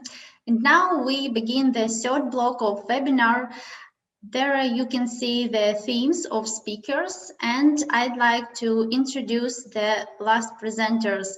So Dr. Farzad Radmer is an associate professor in mathematics education at the Western Norway University of Applied Sciences and will be with Norwegian University of Science and Technology from next month. His research focuses on improving the teaching and learning of mathematics at upper secondary and tertiary levels and on networking learning theories in mathematics education. Over to you, Farzad. Okay, can you hear me now? Yes, we can. Good. Thank you for your introduction. So let me start with talking a bit about our project. So we used inquiry in the 3 layers at the university level that have been proposed by Barbara, and she has talked about it for us yesterday.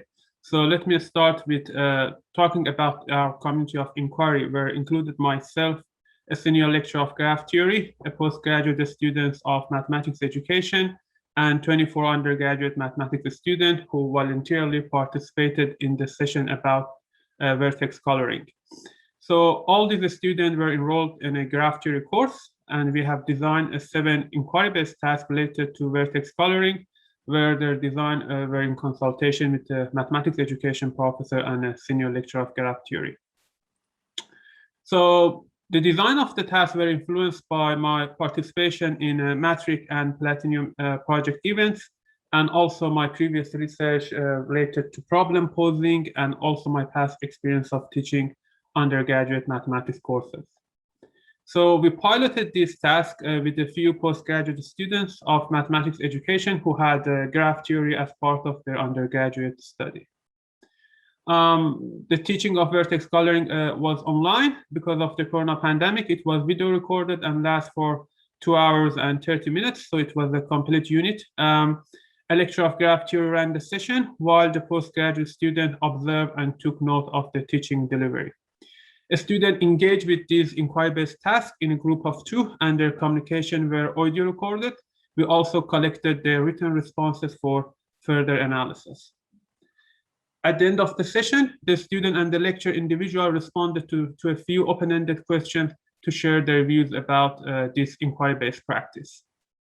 It is worth mentioning the teaching of graph theory in this course was mainly traditional lecturing, and it was the first experience of the lecturer of using inquiry-based tasks for teaching graph theory. Now let's look at the task that we had. And so we started with a contextual task to motivate the student to learn about vertex coloring.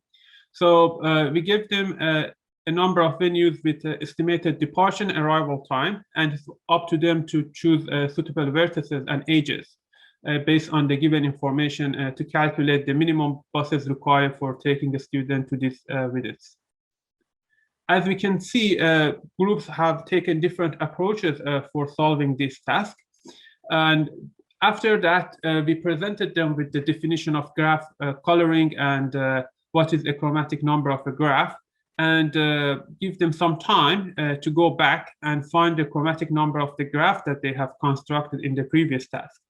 And also think about how vertex coloring could be used to solve the task. And they had also the opportunity to amend the responses to the previous task. Then we wanted to give them more opportunity to digest the concept of vertex coloring. So we give them like to work with 3 known graph, 3 bipartite and complete graph, and ask them to pose problems related to this type of graph in relation to vertex coloring. And also then they were given the opportunity to solve their task. Then we give them more time to digest and work with graph coloring. And so we asked them to draw 2 trees, bipartite and complete graphs, find their chromatic numbers, and then make conjectures about them. And then think about what is the chromatic number of trees, bipartite and complete graph in general.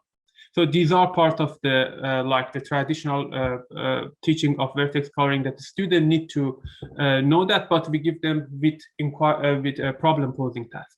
Then we move to more advanced concept within vertex coloring, which is the concept of critical graph, and we ask them to pose problems related to that and then solve their own problems.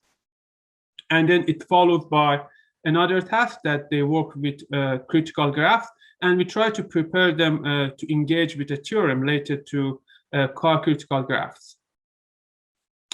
Now let's share what the students think about this task.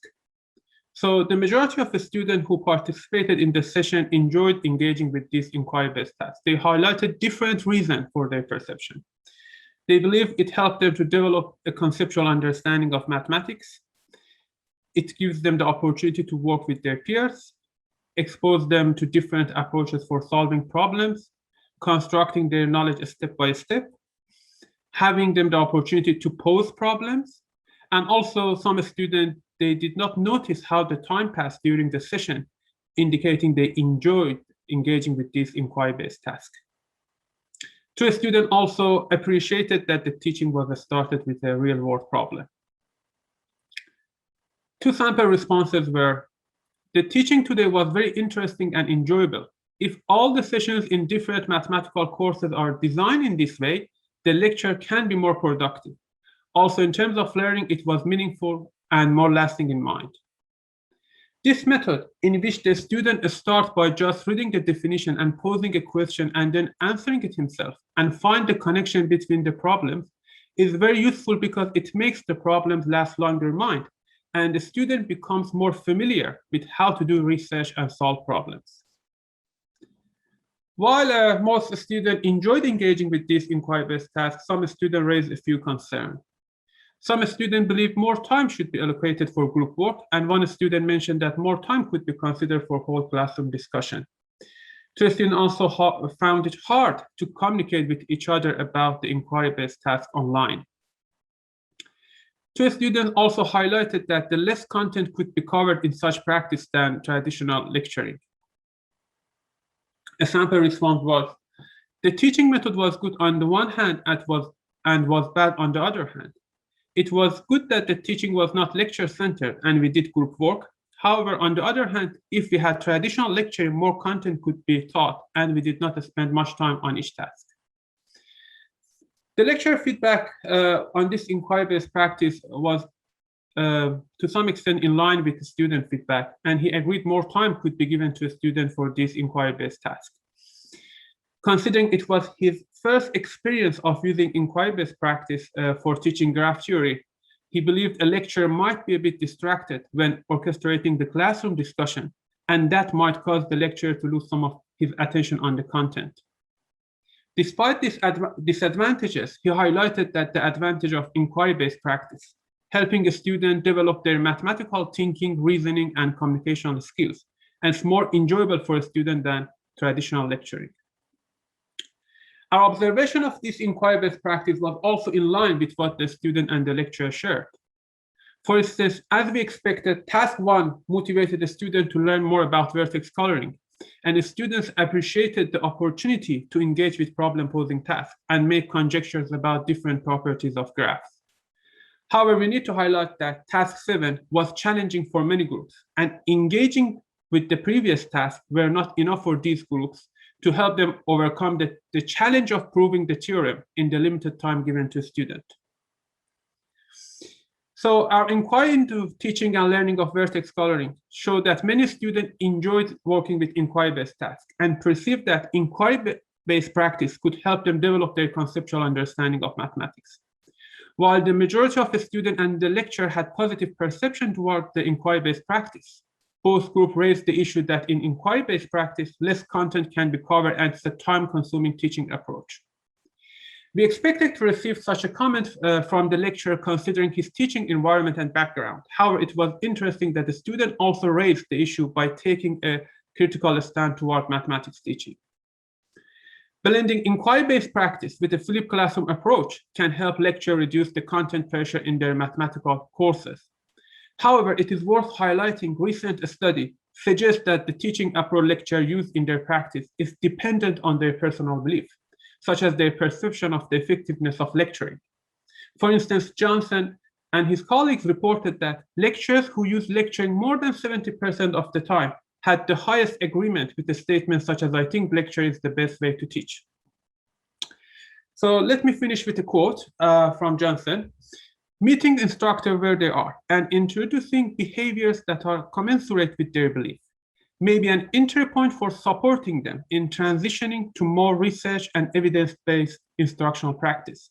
That is, identifying pedagogical changes that are broadly consistent with instructor current practice and beliefs may provide the activation energy for a self-reinforcing cycle of change in practice and belief, leading to more student-centered instructional practice."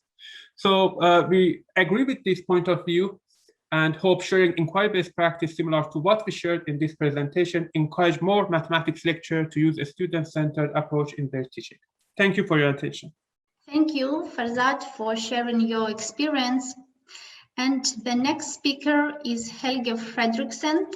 He earned his PhD degree in mathematics education and holds a position of associate professor at the Institute of Computer Science and Computational Engineering at the Arctic University of Norway. He is teaching calculus-based mathematics in a computer engineering program and is currently engaged in various research projects in mathematics education, as well as in research on machine learning techniques and medical image processing. Over to you, Helge. So welcome to this lecture, which we have called the Combining Inquiry-Based Learning with Flipped Classroom Teaching of Linear Algebra in a Digital Environment.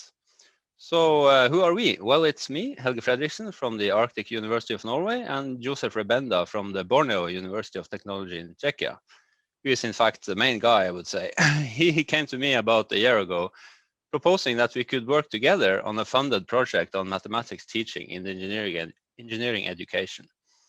And since we both teach courses at the same level in Bodø and Borneo, there were rich opportunities for cooperation.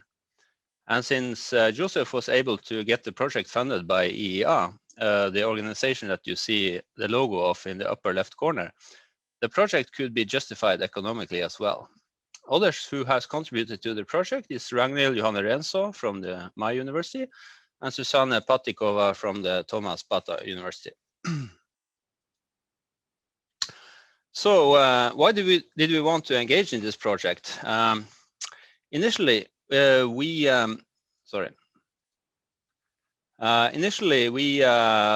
both have a burning desire to promote active learning and conceptual thinking in mathematics. And one of the main tools to achieve this is linking the mathematics to the real world. So we choose linear algebra for the topic of our research, since there were many available applications that we could dive into for illustrating the usefulness of the mathematics. Also, since we are considering introduction to linear algebra, most of the curricula were similar in Bodø and Borneo, and making it possible to apply the research in both countries. And therefore, we decided to involve a group of students in both our universities, where the Bodø students were the first test candidates. And the inquiry-based approach was inspired by the fantastic work of the EOLA group, which was led by Megan Wavro in the US, which you may visit on the given link. A bit more detail on the setup of the experiments, if you can call it so. We prepared 2 consecutive flipped classroom sessions where the lecturing part was given as a preparatory component before entering the classroom environment. I say environment because at the time of designing and making the material, due to the situation of COVID-19, we didn't know if we were able to meet the students in the classroom at all, or if we had to work digitally with them in the classroom part of the sessions. And during these in-class sessions, the students were given a set of inquiry-based tasks related to the topics in the videos. Since we didn't spend any time lecturing in class, most of the time could be spent on tasks. And these were designed to be collaborative, promoting a mathematical discourse on the topics among the students. Having set our eyes on linear algebra and application of this, we considered the matrix equation AX equals B to be a very good candidate for us to work didactically on. Of course, we are not the first group ever making didactical work on this equation. I may mention Christine Larsson and Michelle Sanedich, who published a study on this back in 2013, which seemed to have been part of the EOLA initiative mentioned earlier. So here they worked on 3 interpretations of the equation. First, a system of equations, of course, then a linear combination of vectors, and also a linear transformation of vectors, where all 3 could be given a symbolic and geometric representation. Our ambition with the mathematics here were to consider how to make the students extend the knowledge from the videos through collaboration and teacher guidance.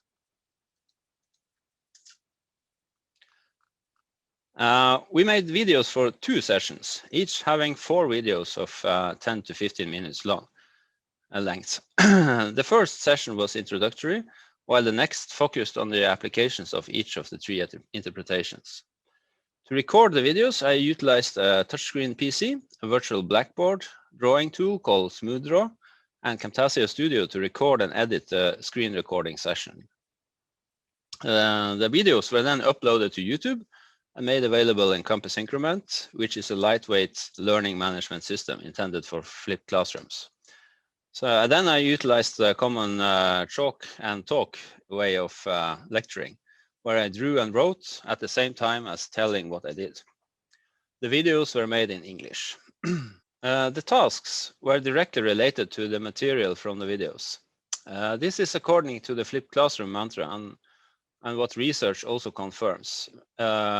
Make sure that the out of class and in class material stays strongly connected.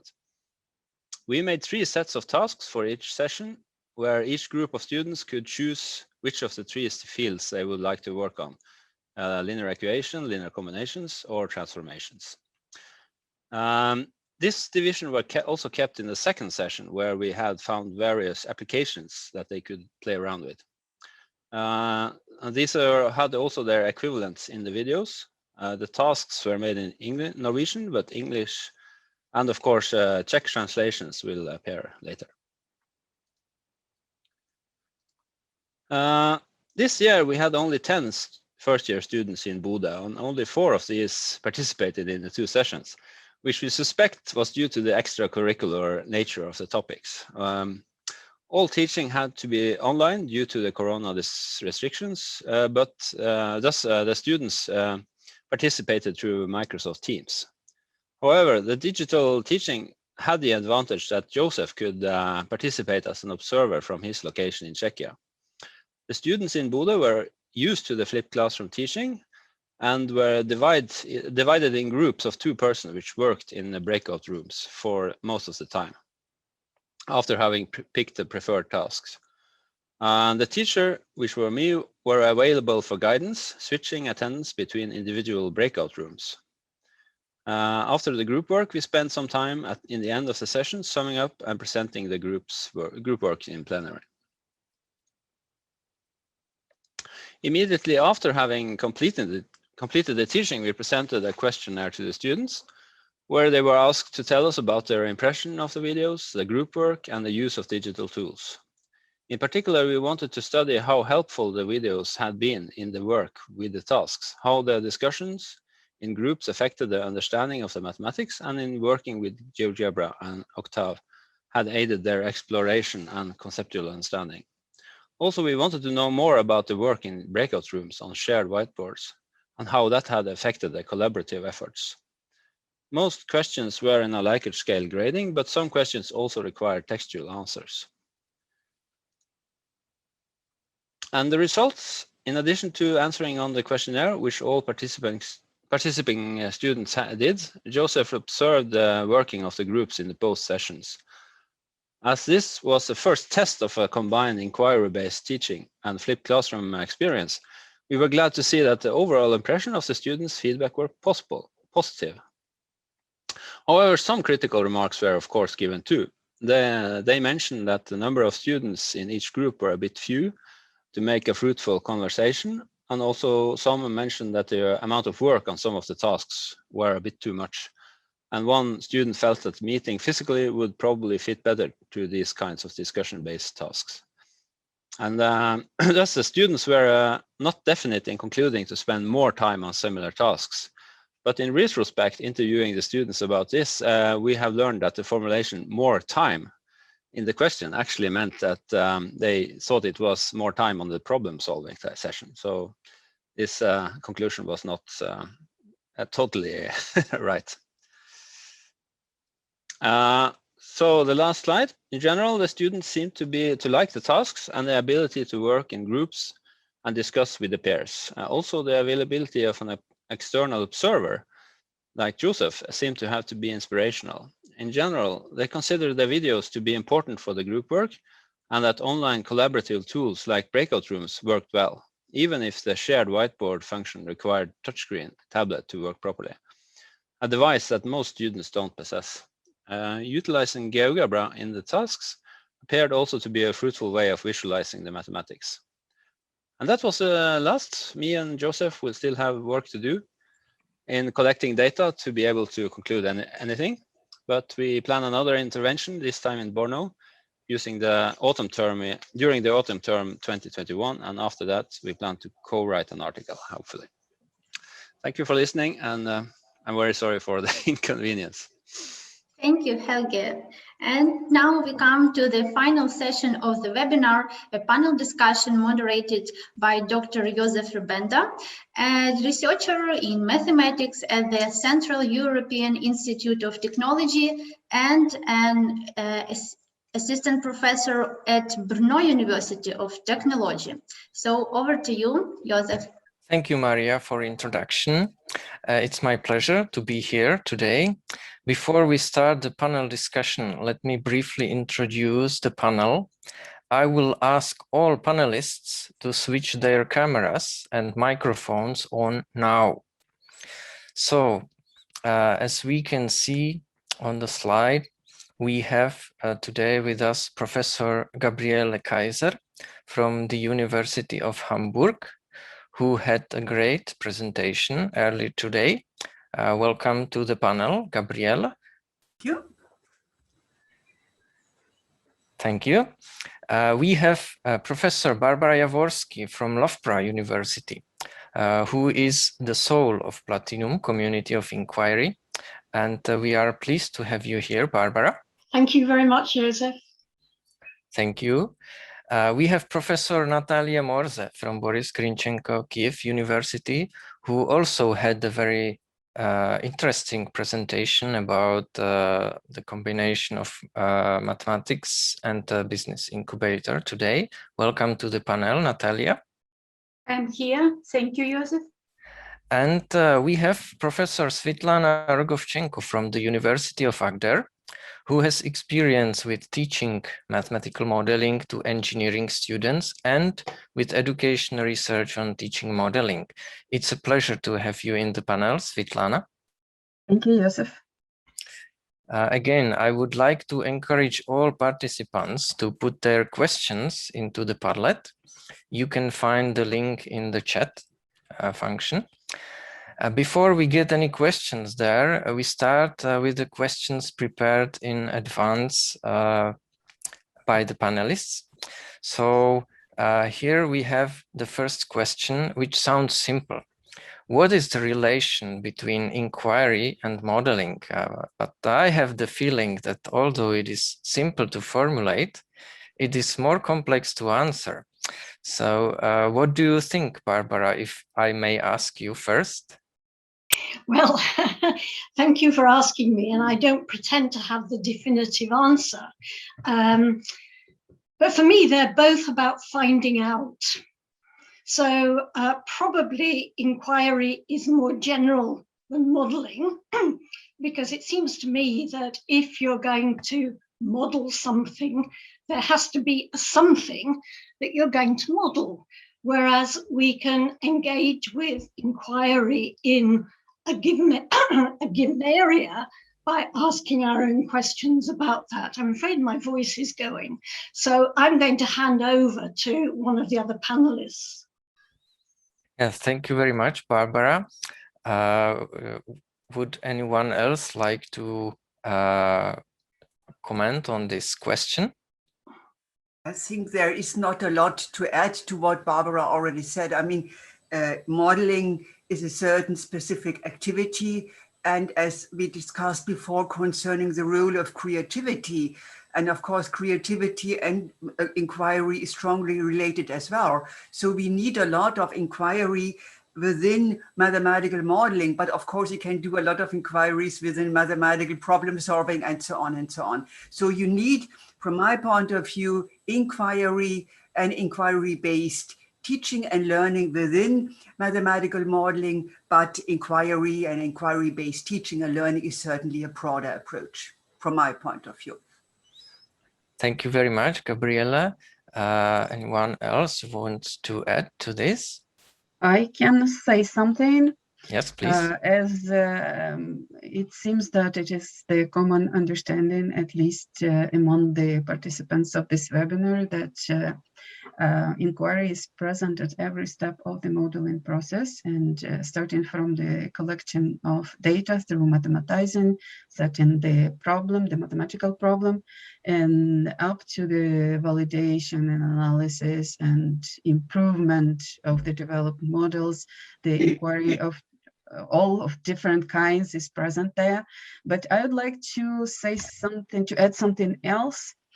On the other hand, we have the benefit of modeling tasks in the inquiry-based teaching and learning, because introducing the modeling task into teaching is very important from the point of view of teaching our students the inquiry-based approach to the problem solving. And so the mathematical modeling task can be a great source for those who want to engage their students in the inquiry-based teaching and learning. Yes, thank you very much. And yes. I would add in short way, we consider mathematical modeling as a practice of inquiry-based learning. Yes, thank you very much. I wanted just to ask you for your contribution, so that's great. Thank you very much. So let's move to the second question, and that is more practically oriented. How can we persuade our students about the value of inquiry-based engagement in contrast to what they are or they were used to until now? So who would like to start? Well, I can try again, see if my voice will behave itself. You know, I think modeling is a way in which we can answer this question, because solving a problem involving modeling cannot be done, or at least I would claim it cannot be done, by just recalling procedures and formulae that have been memorized previously. So they have to engage with the inquiry-based process. And I'm very interested. I'm not a practitioner of modeling, but the stage that comes between expressing the real world problem and devising a mathematical model is absolutely crucial. And I think we heard some good advice on that from Olga. You know, it's not just a case of presenting the question that has to be approached, such as the skydiver, but we've got to have a way of addressing what the issues are for the skydiver in being successful with the parachute in order to reach the ground safely. And so in the problems that Olga presented, we had to really think about how what the different routes are that can be followed in order to distribute the goods that are being produced. So I wonder if my colleagues would agree with me that that is almost the most crucial stage for students in bridging the gap between the problem itself and the mathematical model. Yes, thank you very much, Barbara. So what do you think? What do the other panel members think about the bridging between the real world problem and its mathematical formulation? I mean, there is a lot of research around exactly this transition from the real world to the mathematical model and then afterwards into mathematics. And we know that this is a very complicated step. On the other hand, it is very interesting for students to see that what they are learning in school or at the university in tertiary education, that this is connected to their real life. So we know very strongly from quite a lot of empirical research that on the one hand, students experience the difficulties when they do this transition from the real world to mathematics. On the other hand, they are really motivated by these kind of activities and which are really challenging to them. So we should not underestimate the difficulties, which Barbara has very clearly pointed out, but we know that this is actually the chance to motivate and to interest students. But we have lots of research around which shows very clearly that you should not start with very ambitious examples or modeling problems at the very beginning. You need to lead the students into the modeling process, and you need to guide them and give them metacognitive aids and scaffolds and so on and so on. No, it's not an easy process which can happen without any guidance. I would clearly say that this is not the case. It would not be successful, and it would not convince the student. I would not use the word persuade, I would use the word convince. Yes, thank you very much, Gabriela. And it is absolutely, as a teacher, I agree. We should challenge students, but we shouldn't over challenge them. That's correct. So let us see what the next question is. And that should be somehow similar to what we already have. For example, Svetlana, you have practical experience with teaching engineering students. What is your experience with this transition between the real world task and the mathematical model? How do they do with it? I would say that this is the challenge for those who are trying to use modeling in their teaching, because due to the fact that the backgrounds of the students sometimes are very different. They come from different places, from different schools, and their experience not only with mathematics, but with software applications that we're using in our teaching are very different. So you should be have very individual approach to individual students, because what we can consider the challenging problem for one student would be not such for another student. So on top of challenges that the students are having, the teachers are having challenges as well. So when you think about designing a really good problem, you should keep in mind that the problem can be considered by the students differently. So in some way you should have a kind of universal design for all students, and such that every student could find some kind of inquiry for themselves. Yes, thank you very much. So then the question number 3 is close to the previous question, and that is we often ask the students to engage with inquiry-based tasks and modeling tasks, but their intention is that they want to pass the exam. So how should do about this? What is your opinion? Maybe I can say something about that. Yes, please, thank you. I believe that passing the examination is the general preoccupation of all students, not bad or good students. It's always nice to have a good mark, and we should take that into account.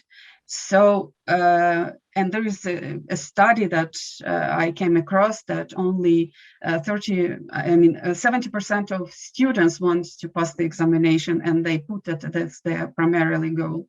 So we should keep that in mind, and I think that we don't have to persuade the students that, look, it's not important, because it is.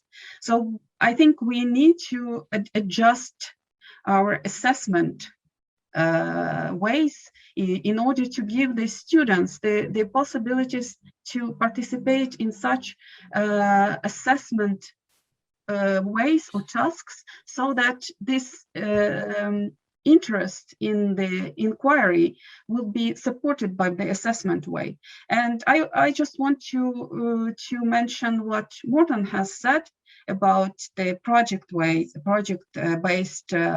courses at his university. I think some elements of such project-based courses could be introduced maybe as the pilot in almost in every mathematics course, because we can find something to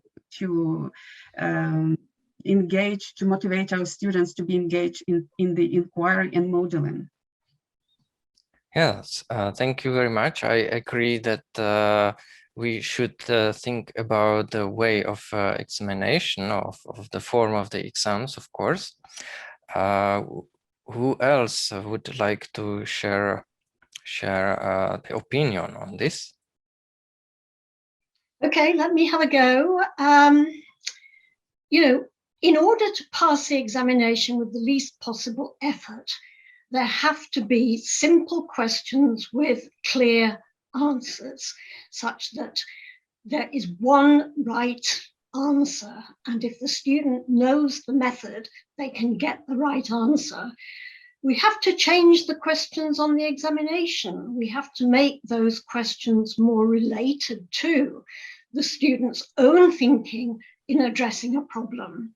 So here again, I could say that modeling is offering us something relevant to this, because perhaps instead of having the formal examination with right answers being the only acceptable answers, we can have a modeling project in which the student has to undertake, perhaps in a group, the activity that's necessary to produce a model that works and can produce a real world solution. So we change the nature of the examination. Yes, thank you very much, Barbara. I think this is a very good way to start with. Next question brings us to another dimension of mathematical modeling and school and university teaching of mathematical modeling. And that is what examples are convenient for which group of students, because we have usually, especially at the first year university students, there is a big diversity in what they come with in their background. So can we use the same examples for heterogeneous groups of students? And the other question is, how can we bring more like real-world examples, real-world mathematics to the university students or experience from the very beginning? So maybe I could ask Natalia to say something about bringing examples to the university. Thank you, Joseph. With pleasure, I would like to answer these questions. In our opinion, the most commonly we use task for students with different levels or training or different mathematical abilities. And however, it's very useful, especially for students with a low level of mathematical literacy, to create a success situations or simple equality. That is why we try to solve this problem with different tasks for different students. Thank you. Yes, thank you very much. Is there anyone else who would like to be next? Maybe Gabriela? I would like to answer the last question. Actually, I mean, this kind of bringing examples from applied mathematics to school education, this of course means a good cooperation between people from math education and applied mathematics. And I mean, if you really start the cooperation already at the very beginning of, for example, teacher education, then you have a good chance to bring examples from applied mathematics to school. But I would like to say that this is actually not a very easy task, because if you really think about applied examples from applied mathematics, you are very easily within differential equations, and that is at least in Germany beyond the ordinary school curriculum. So of course, you can think about discrete models. And actually, I have just, because that is actually one of the important departure point of the ICMA group, the international group on the teaching and learning of mathematical modeling and applications. And in order to bring in more examples into school, I have actually called for a special issue of ZDM mathematics education on discrete mathematics. And I really hope that I will receive brilliant examples. I haven't, the papers are just coming in, but if you really look at discrete mathematics, really being able, or these examples being able to be treated in school, it's not very easy. And there are not many empirical studies about that. So I think it's actually a nice goal. We are all wanting to do that, but it is hard. Yes, so thank you very much for this answer, because it provokes my thinking, I would say, and that is, okay, when we come to real world models, this should not and is not only about differential equations. So that's one thing that we could try to bring examples from other mathematics disciplines, like we heard in the previous presentation from Helge about the linear algebra, vectors and so on, and maybe some discrete mathematics, as you say, combinatorics and other stuff.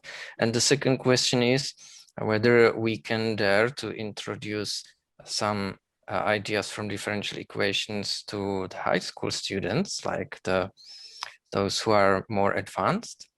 That's a question. So I would like to ask Svitlana about her experience with teaching modeling to engineering students. What is your experience with, say, homogeneity or heterogeneity of the backgrounds of the students, and which examples you think are suitable for engineering students, and why?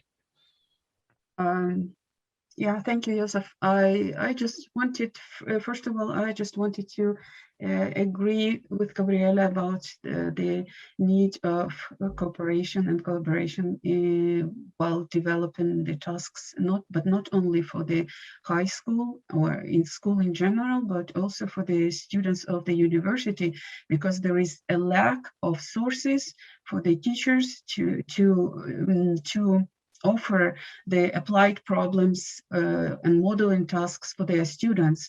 And I would say that this is also the problem for those who are trying to teach modeling tasks to engineering students, because you know that engineering students have different fields of their interest, and it is quite difficult if you teach electrical engineering students, if you teach ICT engineering students, they have completely different interests. So it is difficult, and it is difficult from the point of view of their fields, but it is also difficult because at the university level, they have really different levels of mastering in mathematics and other skills. So you should be really you need to have some experience in tackling these problems. So I think this would be a really good idea. And while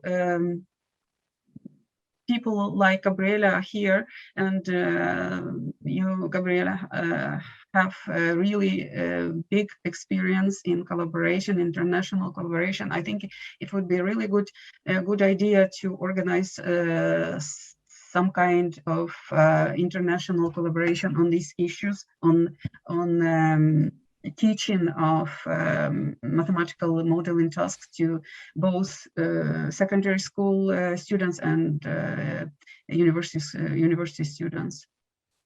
Yes, thank you very much. So the most frequently word I heard was collaboration, and that could be a bridge to our next question, which will be about the business incubators. But before we come to that, I was thinking about, okay, if we know that there are groups of students in different disciplines, so what if we knew it in advance and could build up some interdisciplinary teams working on real world problems? So that might be some bridge to the next question. But I would like to Barbara, what do you think about say cross-disciplinary student teams? Did you have any experience with that?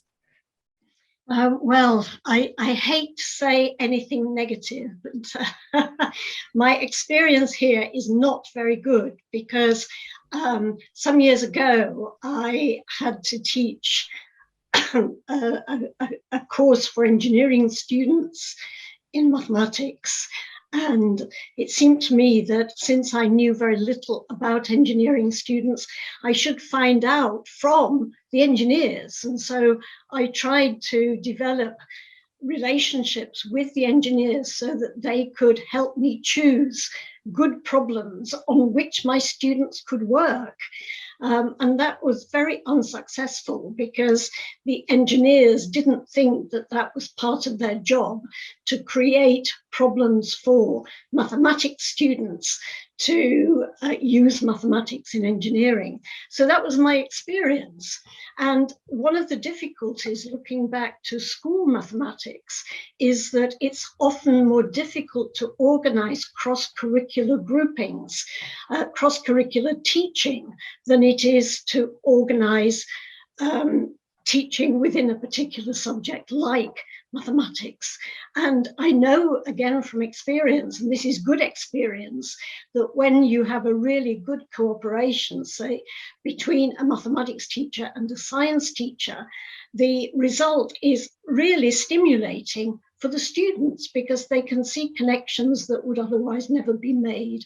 So I certainly agree that it's good if we can form such collaborations, but my experience shows me that it's not easy to do.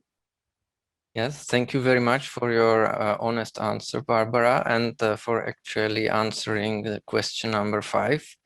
And that is, what is your experience with finding, well, business or science or industrial partners, or maybe your teacher or professors, partners that could offer good modeling tasks or mathematics questions and projects for students? So thank you, Barbara, for answering that already. What do you think, Natalia? What is your experience about this? I agree with Barbara and my colleagues that is the main word of answer of this question is collaboration. Collaboration with students, collaboration with business.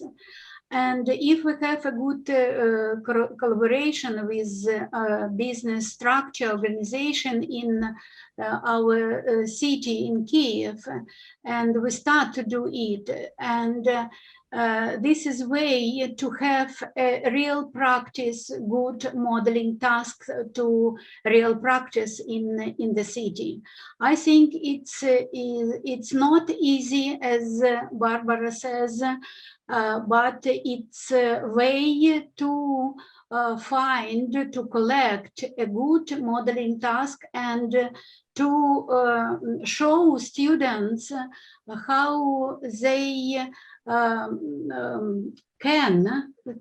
how they could solve these real problems, and it is very important for teaching mathematics. Thank you. Thank you very much, Natalia, for sharing your experience. We are coming closer to the end of this panel discussion, and I have the last and perhaps a very topical question, which has not been on the slides, and that is, COVID-19 makes epidemic modeling a contemporary subject. Do you have experience, personal experience, or did you hear from any of your colleagues, for example, about their experience of using the COVID-19 topic for design of student activities? Okay, I can start. I was teaching a modeling seminar for master students in math education. And one topic, I gave them 2 topics. One was sustainable education, and the other was COVID-19, and they should actually really develop own models and see how they could actually teach that in school. Of course, we could not implement that practically because all schools were closed. last winter term. But of course, I mean, that was actually, yes, I think a very successful activity, although the models are becoming for school education, they are becoming very easily quite ambitious, even for upper secondary students. Of course, I mean, there are a lot of interesting themes around how safe are, especially the fast tests, and so on and so on. And what about vaccination? And of course, all the spread models are highly interesting. But I mean, they are going very quickly beyond a school level. So I think one has to think very carefully what kind of simplification is still possible. And you probably are all aware that there is a lot of actually publications around concerning this topic. For example, Education Studies in Mathematics has just published a special issue, and ZDM Mathematics Education, the journal I'm editor-in-chief on, is actually editing a special issue as well. So if there is interest to report, we have just started actually submission. So please approach me if you are interested, if you have good ideas about that, because I think we have to tackle this problem, because it's certainly not the last pandemic we are facing. Yeah, thank you very much for this interesting information and opportunity. So we will keep in touch regarding this. This brought us to the closure of our panel discussion. So I would like to thank you all, Gabriele, Barbara, Natalia, and Svetlana. It was a great pleasure to have you with us today in the panel discussion. So thank you all for your participation. Thank you for the invitation. Thank you. Thank you. And now it is time to hand over to Maria and Yuri for the final comments and conclusion. Maria, Yuri, please go on. Thank you all participants for this discussion. Sorry for the delay, but the discussion is really interesting, and I'd like to give the floor to Yuri Rogovchenko for conclusion. Thank you very much, Maria. So I hope I will gain the control over the slides right now. I would like to summarize, and obviously what I wish to start with is again a little bit of rehearsal of what we have been discussing those 2 long and very productive days. So the main themes of our webinar were communities of inquiry, design of tasks suitable for university students with special needs, and mathematical modeling and inquiry. And I would like to thank all the participants. Today we had really a collection of stars presenting, starting with Gabriele's talk in the morning, well, in the first part of this webinar. And I would like to thank Gabriele for making this very special experience for us. I also thank Paul, who is hopefully peacefully sleeping now in Australia because of time difference. He cannot be with us for this panel discussion. I would like to thank Ukrainian team, Natalia, Olha, Sergei, and Irina for making very, very interesting presentations showing the potential how the national Ukrainian specific opens up new possibilities for students. I also would like to thank our lightning presenters, Helge and Farzad, for accepting our invitation to suggest something to talk about in our webinars, and for doing this brilliantly.